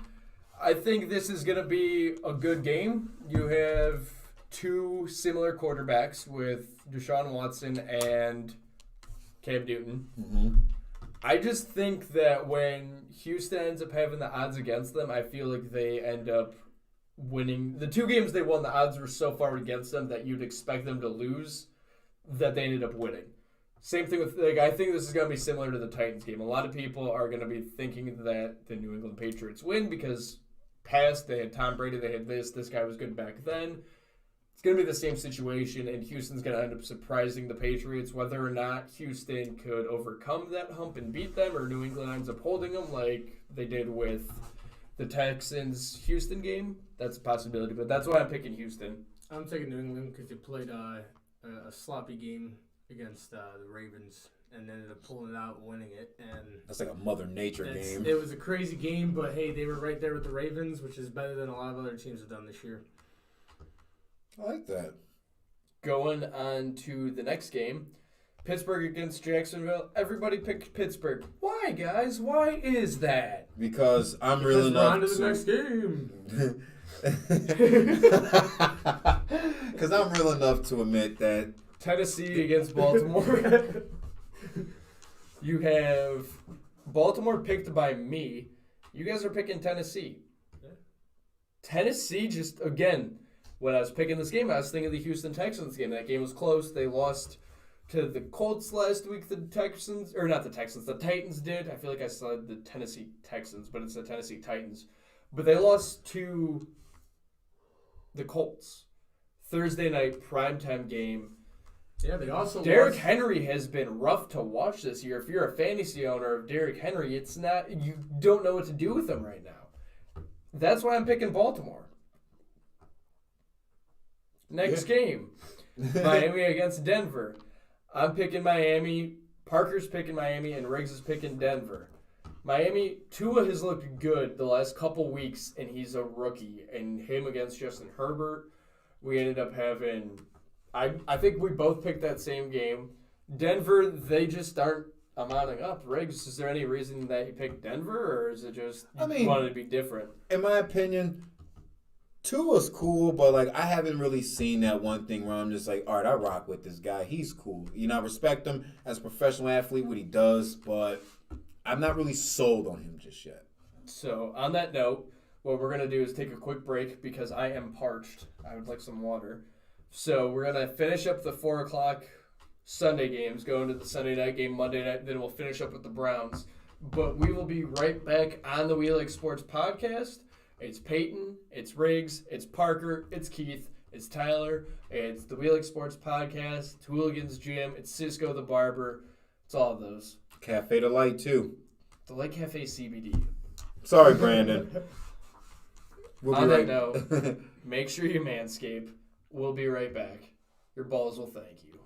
If you're Bored in the house and I'm in the house bored. Bored in the house and I'm in the house bored. why not play with your balls? Our sponsor today, Manscaped, is here to make sure your balls are smooth while you or your partner are playing with them. Manscaped promotes clean hygiene when it comes to shaving your balls thanks to their Lawnmower 3.0. So a little side note, have you ever cut your balls while shaving them? I have, and that is painful. I would not ever do that again, and I would never shave my balls if it wasn't for Manscaped, because once I started using Manscaped, I no longer had to worry about the bleeding anymore. Also, for any new subscribers, you end up getting replacement blades refilled for your Lawnmower 3.0 trimmer delivered to your door every 3 months, making sure your trimmer always stays fresh and clean. And for a limited time, subscribers get not only 1, but 2 free gifts: the Shed Travel Bag, which is a $39 value, and the high-patented, high-performance, anti-chafing Manscaped Boxer Briefs. This is the perfect package for your perfect package. Get 20% off and free shipping with the code SPORTSWITHAZ at manscaped.com. That's 20% off with free shipping at Manscaped, and use the code SPORTS. Make playing with your balls the best part of your day. Thanks, Manscaped.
And welcome back to the We Like Sports podcast. This is Peyton Vince alongside his partners in crime. This crap is equally dope. You would not believe the stuff that's coming out of this kid's throat. That's my version of Eminem rapping. I thought you were calling us your partners in crime because we're going over picks, our NFL picks. He over here spitting. Yeah, I was trying to. I don't know why either. I just felt like I was in an Eminem mood. Anyways, the last game that we had, it was the Miami Dolphins and the Denver Broncos. If you missed that, Peyton and Parker picked Miami, Riggs picked Denver. Next game, it is the New York Jets and the Los Angeles Chargers. Everybody's picking the Chargers here. The Chargers, they're going Jets through. are terrible. Yeah, they're just terrible at this point. Okay. The Chargers are a tough team to deal with because they have so much potential, but they just seem like they're coming up short. What was the Jets game that they played last week? They threw in Joe Flacco. They did that for like 3 weeks. Well, the game before that, because that's when I paid attention to it. They had They Joe. did. Joe Flacco almost won that Joe game. Flacco almost won that game. I was That's like, holy true. crap! It is a Yeah, whole different story with Joe Flacco. yeah. A veteran, experienced leader on a bad team can kind of do wonders. But like, yeah, that threw me for a loop. I'm like, wow, Joe Flacco's on the Jets. Like and he almost. I'm trying to figure out who they played. I know which game. It was 2 weeks ago. I forget whoever they were playing 2 weeks ago. But next game, the Minnesota Vikings against the Dallas Cowboys. Minnesota's picked all the way throughout. Dalvin Cook. A lot of people are saying that he's kind of providing the energy of the team right now believe and that. kind of stepping up as that veteran leadership when they need it. Also, Adam Thielen had a hell of a game. He ended up having 2 touchdowns. That was a nice catch. That one-handed catch through a defender. That was really nice. There's a couple good catches this weekend. Jordan Jefferson's been huge for them this year. I want to say it's Justin Jefferson. Justin Jefferson. It's still a JJ. Or there's But that he's- Jordan Love up in Yeah, in Green Bay. that's who I was thinking of, the quarterback, but no. Yeah. I'm But thinking of he's- Justin Jefferson. He's been really good. He's kind of been that surprise that stepped up because Stephon Diggs left or was traded. Yeah, well, he had to be. And Buffalo. that's, I mean, Stephon Diggs, too. What a catch he made. Yeah, That was crazy. absolutely. Next game, Green Bay Packers against the Indianapolis Colts. This game's a tough game, actually. You got Green Bay that's 7-2, I believe, and the Colts that are 6-3.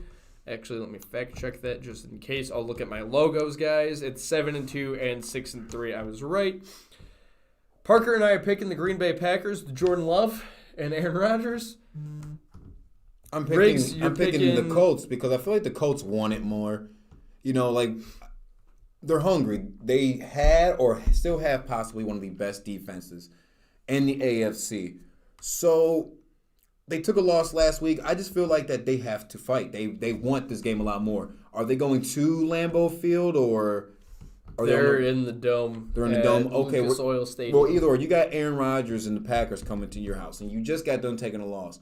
You're 6-3. You're gonna want to take that victory from a team that's 7-2. It's you flip a coin and get a pick. That's pretty. It's going to be a Aaron good game. Rodgers just always shows up in turf games. When the weather's perfect, he just manipulates, defenses like it's nothing. That his arm really shows in those games, and I just think it's. But also always too, fun. you I have love to watching him remember play that and stuff. you got Phillip Rivers that played with the Chargers. That was warm weather all the time, and he transitioned into a dome, and this is a home game. So again, this is kind of like the same thing with Aaron Rodgers. Like this is good weather. They're gonna have a good day either way. It's bound to happen. It's gonna be quarterback versus quarterback, and it's gonna be an enjoyable game to watch.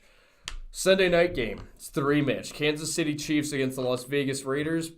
Parker, you're picking the Chiefs. Myself and Riggs are picking the Las Vegas Raiders. They could do it once. They could do it twice. That was my mindset. Yeah, because what They if could, but it's not gonna happen. But what if the Raiders, Las Vegas, is that one team? The kryptonite. That- I've been yeah, saying that. exactly. What if they're the kryptonite? That I mean, anything is possible on any given Sunday, and with the Raiders coming in and surprising our Cleveland Browns that week, I mean, hell, if they did it to us, they can do it to the defending champs twice. I'm not putting the Browns and Kansas City on the same level, but the Raiders, I feel like they're that team that can really shock you, come out of nowhere, surprise you in your own house. I see that Ryan said that Rivers is a bum. Crumb bum. He has like 7 kids. Let him be. Phillip Rivers. Yeah, I know. 9 kids. I know. He has 9 Me and my kids. roommate, Googled. Brian did not believe me about Phillip Rivers' No, kids. his He was like, sperm "No is way." literally the best sperm for any kid, probably. Because think about it. He He's is gonna more have than him. likely 9 for 9. Like, there's no way that that was planned. Can you Like, imagine having 9 quarterbacks in the Big Ten? holy okay, next game. Los Angeles Rams against Tampa Bay. I'm picking Tampa Bay. The Buccaneers are looking cocky. I know that Tom Brady and Mike Evans, Tom Brady used his TikTok influences and ended up posting what's it like feeling 7-3, being 7-3, what's it look like. I'd Drew rather be Brees owns your 8-3. ass. I'd rather be 8-3. It just seemed like they were getting too cocky for a newer team. Yeah. But I think that this isn't the game that bites them because the Rams are also on that downhill slope too. They've been a tough team. They were one-loss team, and then that turned into a 6-3 team. It ends up happening over time. You guys have the Rams. I have the Buccaneers. What's your final thoughts for that, for the game that you picked? I like the fact that I just love watching Aaron Darnold wants at Tom Brady so badly. Mm-hmm. They want Tom Brady's. They want to really prove to themselves that they could avenge that loss in the Super Bowl 2 years ago. yeah, that I mean bad they're loss. facing Tom Brady. They want this more than anything right now, and I mean they've been playing good football. I mean they did just beat Seattle. They played really well against Seattle. See, me, Tom Brady, he entertains me. Even though he's Mr. Perfect, he's squeaky clean, his games are always sharp and on point. Tom Brady's the only NFL quarterback I watch just to make sure, can anyone beat this man? How bad did he get beat? How bad did the defensive lineman put him on his ass? Like, I watch to make sure, because I know how good he is. He can get himself out of certain situations. I do like the fact that the Saints have his number, because you're not up there in the AFC East no more, buddy, where you own the Dolphins. Yeah, you own the Dolphins, you own the Bills, you own the Jets. Now you're in Drew Brees' division, homie. So it's cool the fact that I can watch him win, but at the same time, I love watching him lose even better. Last game, Cleveland Browns against the Philadelphia Eagles. Eagles could give the Browns some trouble this game, but I believe... Are we on the road or home? The Browns are home. Who knows how the fans are going to end up being for that game, what the restrictions are. But we're all picking the Browns. Philadelphia, they're in a bad division. So they're going to have probably the worst in the last 20 years of the NFL's history. I mean, it always seems like that's division. That's always that division though. That's that week. It's always like the NFC East. I want to say that's NFC East. Remember, Giants. The NFC West, I believe. What was it? Oh God, 12 Denver, years ago. 12 years ago in the Seattle. NFC East is Seattle, the Cardinals. So it's the West then. Would be the San Francisco and the freaking Cardinals. Who's the last one? NFC Anyways, not there. beside the point. Denver, they're AFC West. They're almost. NFC. Oh, Seattle, NFC. 49ers, Cardinals, Rams. So yeah, but there was a season where the division winner was only 7-9, and they made the playoffs. I remember 7-9 that, yep. team. That was this also division this division is worse than that division was. Yeah, I think you're gonna end up having a team that's like 6-10, possibly. Yeah. Being that type of playoff contender, I guess. But on that note, what are your guys' thoughts going into Sunday's game with the Browns? The Browns are 6-3. They're looking 6-3 sounds good to me. I'm liking it, boys. Keep playing smart football, as Nick Chubb also just showed out there, being a leader out there. Play smart. Have fun. Clear your mind of all the BS. You have tons of people here rooting for you guys. Come on. 7-3, let's go. The Browns have played in terrible conditions the last 2 weeks. It's going to be rainy again. They're used to it. I think they're really going to have the advantage just because it's going to be a kind of a crappy game. So, shout out to Joshua Bishop, the Intense Icon, because he tweeted out, "Hello, Isaac Okoro. Welcome to the Cavs. Cleveland is your new city, and I am its champions. I expect to see you at AIW wrestling shows, and make sure you also check out Brunats upon arrival. I would consider offering you a spot in the Rib City Shooters if you prove to be a bucket." That caught me off guard. I literally went on Twitter and I saw that, so shout out to Joshua Bishop. Anyways, with the Browns, they're 6-3, like Briggs said, 6-3, good to me. Are you thinking that the Browns are becoming playoff contenders? Is that the next step? Is that what you guys are looking at? I would like, that sounds nice, but I can't get that out my mouth just yet. Talk to me after Sunday or the next 2 weeks. Talk to me after Sunday. I can't get that out of my mouth just yet. I'm just going for the ride right now. And Ryan actually said too, the NFC South was the NFC East a few years back. It was the Panthers that got in at 7-9. The New York Giants won the Super Bowl at 7-9. That was when they beat the Patriots, right? 9-7. I apologize. There was also a year out there because I remember ESPN used to do this little graphic where they just had like this really crappy like wagon being pulled by an ox, and it's like westbound and down. Like which team's farthest down this week? Mm-hmm. It was so bad. So, with the Browns, though, good. So obviously you're getting a good feeling with the Browns, which is something not usually felt this late in the year. So Right, that's why I keep my mouth shut. I don't want to ruin a good thing. I'm somewhat superstitious. So just Browns fans, quit being fickle. Go for the ride. 6-3 is better than 3-6. We've been there. We've been worse. So just let's just enjoy this shit. So I'm looking at what the draft is right now. SportsCenter is lacking a little bit. Obi Toppin was taken by the Knicks at pick number 8. So he fell. Obi Toppin's dad, they were born and raised in New York City. His dad's a legend on the parks around there. That I got love for the New York Knicks. And I'm just trying to, again, obviously the whole entire NBA draft is happening as we're doing the podcast today. So, number 7, Detroit picked Killian Hayes. Number 9 was Washington, Denny Avdija. That's good enough for me. I'm not going to get that right. Phoenix is selecting Jalen Smith. San Antonio picked Devin Vassell. The names that aren't the standouts, now it's at the point that whoever you end up picking later in the first round, it's not anybody that's, again, you're in the situation that it's a super well-known tournament, usually with the March Madness tournament, and you start knowing these players, but this year just doesn't seem right. It doesn't, you knew LaMelo Ball, like I said earlier, you knew Obi Toppin because Ohio, you knew Anthony Edwards, but that's about it. Yeah, there wasn't a whole lot of hype around the NBA draft until maybe the last week or so. Exactly. I mean, I really haven't heard or seen much about it. Nobody's really talking about it. Nobody's really talking about the draft this year. It's unfortunate because I think it's all credit to losing out on not having the March Madness. Yeah, it shows you how important that really is. Seriously.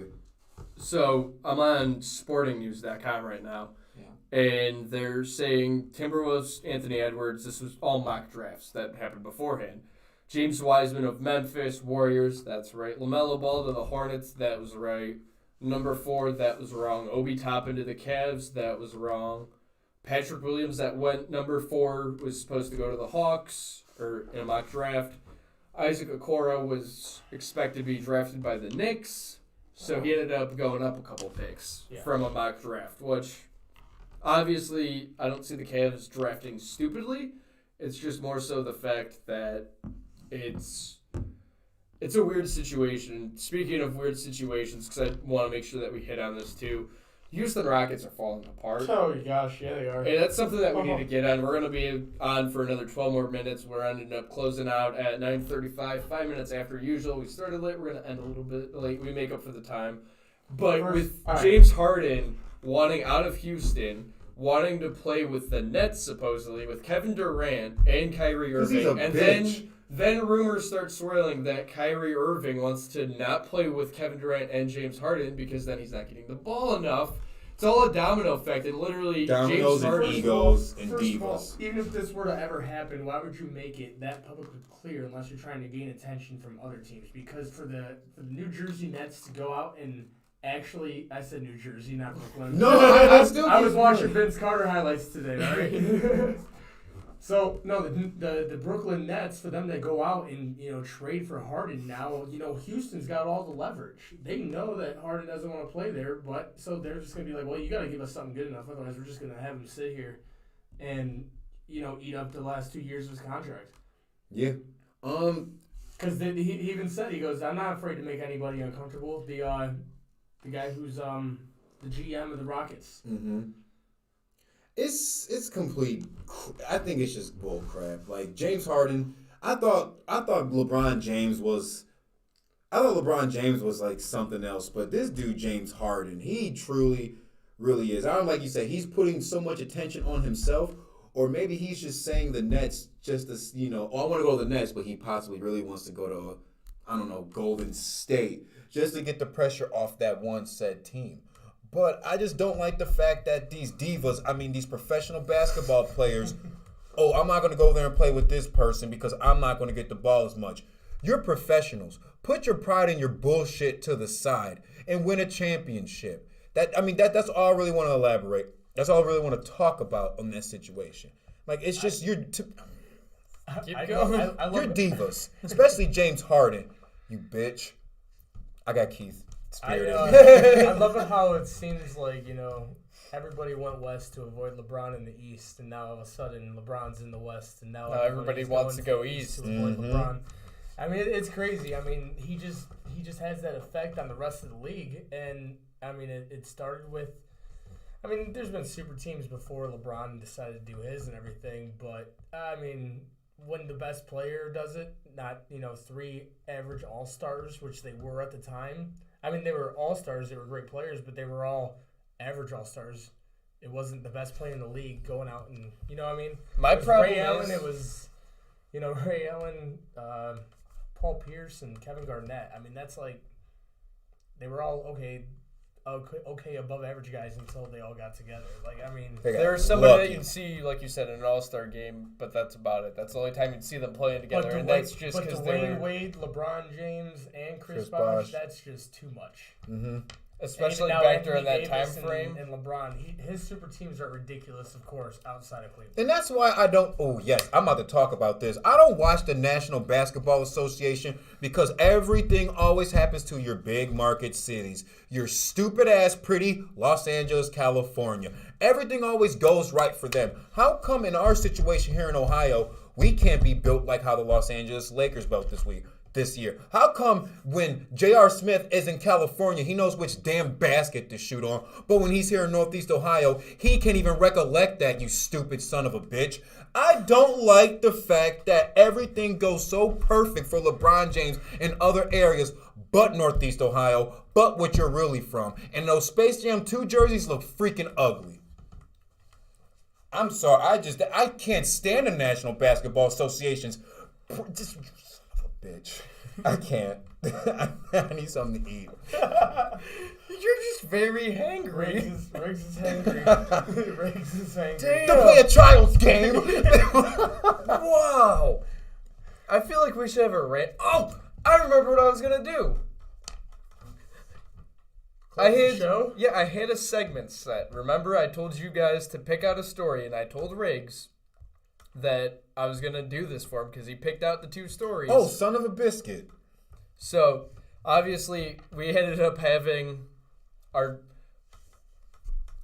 favorite, because this made me think of like another segment to do too, is that we should have a rant of the week. And I don't care if it's you just mad at James Harden all the time. I'm here for it. Like, that's okay. But, so, we're going to end up breaking it down from the background of... Actually, we're going to end up breaking it down from the background of the play of the drive. Or was it the drive or the fumble? The drive was in 86. This was the fumble. So, in plain English, I'm calling this Google Translate. So, we're going to end up translating it through a couple different languages, then reading it with what we have to the best of our ability. But the original play is Browns running back Ernest Binder took the handoff and appeared to be on his way to score the game-tying touchdown, but was stripped by Broncos defensive back Jeremiah Castilla at the 1-yard line. Denver recovered, gave the Browns an intentional safety, and went on to win 38-3. That's the version that we know of. Obviously, while I'm doing this,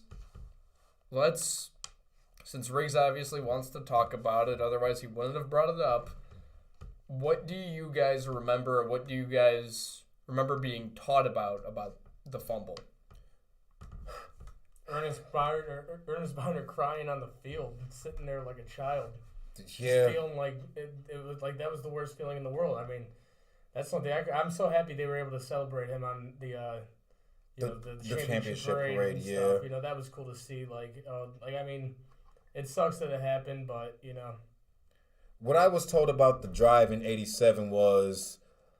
drive, I think more people were upset about the drive than the fumble. Well, the fumble in 87, I apologize. What I was told about the fumble in 87, my Uncle Steve told me. He said he remembers being with my mother and my father in the projects, and when that happened, he went outside like shirtless and just screamed.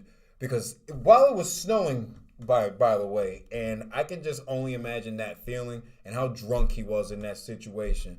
So if that was to happen to the Cleveland Browns in this lifetime, man, I have to be in the room with padded white walls or something. No sharp objects near me. You understand what I'm saying? And it sucks because I was born in 1987. That happened in January. Fast forward 9 months later, I'm here. So maybe I was conceived during that game too, because that's weird. That's weird too. I don't know. If my mom was here, I'd ask her. I wouldn't ask her. No. Damn. Yeah, your dad was just really upset.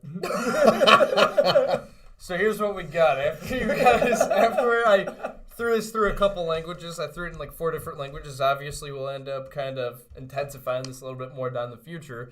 But this is the fumble summarized. Parker, if you want to give this to your best ability, one of you guys reading the bottom line, that's what you're going to be reading. What we came up with for the fumble of 1987. Wait, what? It's not normal English. Give it to Riggs. All right, hold on. I just gotta get a feel for this. Hold on.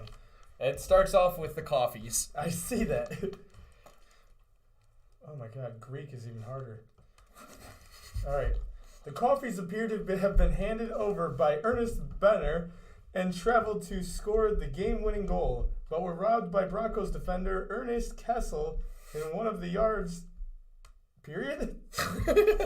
Denver rallied to give the Coffees deliberate safety and won 38-33. Why did you just make me read that? That is the worst thing. I feel like that was like Shakespeare trying to read off a football note or something. So I'll give you the background why I thought this through, because I've seen this before on YouTube. You thought about this? Because there's a guy on YouTube, Brandon Ferris, that does the same thing. So you didn't think about with this. Recipes, so he cooks it. But anyways, I ended up picking up a Tua Tagovailoa story about him being successful after almost ending his career.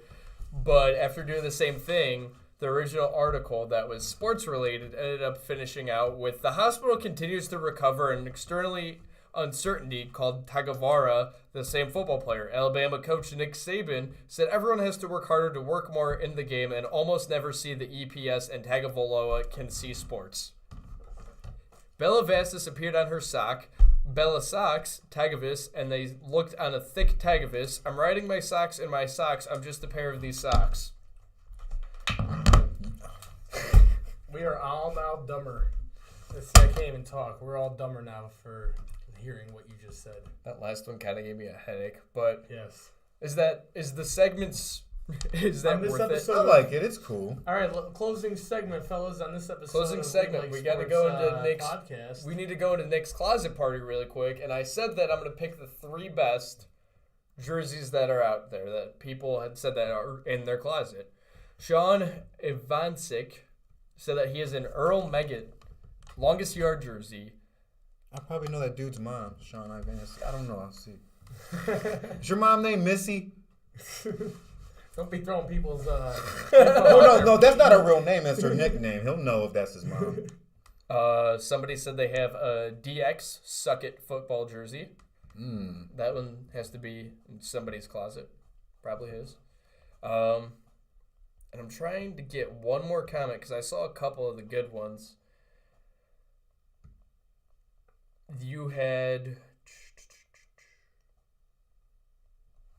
I remember also that Justin Summers had a Chicago Blackhawks, or no, not Chicago Blackhawks. You told me specifically what it was, but I forgot. But he had that, a Bears jersey, an Indians jersey, and a Browns jersey. But like he has the whole entire custom jersey collection, so he Nice. sounds like somebody similar that was in our closet party on Sunday at First Yep. Stop. I have 2 jerseys. Jim Brown, Kyrie Irving, 2015 NBA Finals edition with the gold patch on the back. Right? I don't wear jerseys. I'm already a professional. Damn, that's good. So it was actually Justin Summers' jersey collection was the Bears, the Cavs, the Browns, and the Calgary Stampeders he ended up having. That's a collection. Out of all the jerseys probably in my closet, trying to think of what a good jersey is because I have a decent amount. I ended up going with the custom-made jersey So I end up I have a Steelers one at home, number 11, Pittsburgh Steelers. It's probably that ugly bumblebee looking one. I want that one eventually, but that's not one of them. I want to get a Chase Claypool jersey.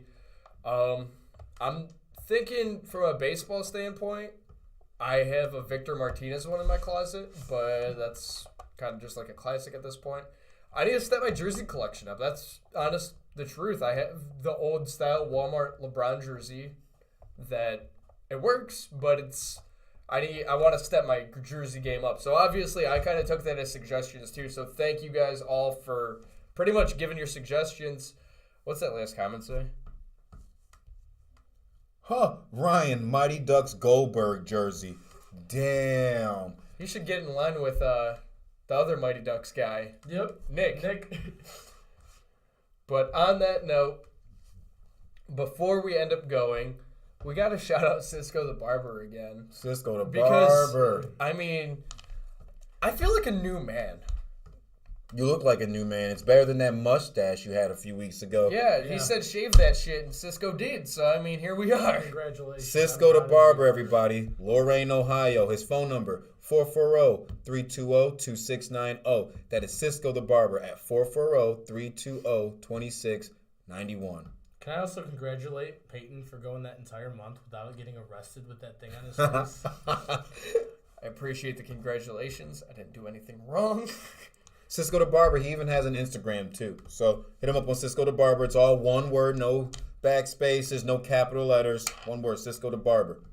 But on that note, next Wednesday, I don't know where we're going to be at. We're going to be here. We're going to be at Riggs' house. Who knows where we might be? Maybe we'll be, I know where we're going to be, let's be honest. Sunday, we're going to be at First Stop. I'm not going on vacation. I'm going to be around. I'm not going to be a Dolphins fan. Riggs, you going to be there? Hopefully if I can get off my shoot job, then I will try. So Sunday, time slot 11 until 12:45. We're going to have Nick's Closet Party coming back. Absolutely. Week 2. We're going to end up hopefully having Vinny come by again at some point. We're going to end up having a good time. As long as Brandon nothing going to be changes. joining us again? We'll find out. You got to tune in to find out. 11 to 12:45 on Sunday. First Stop. stop.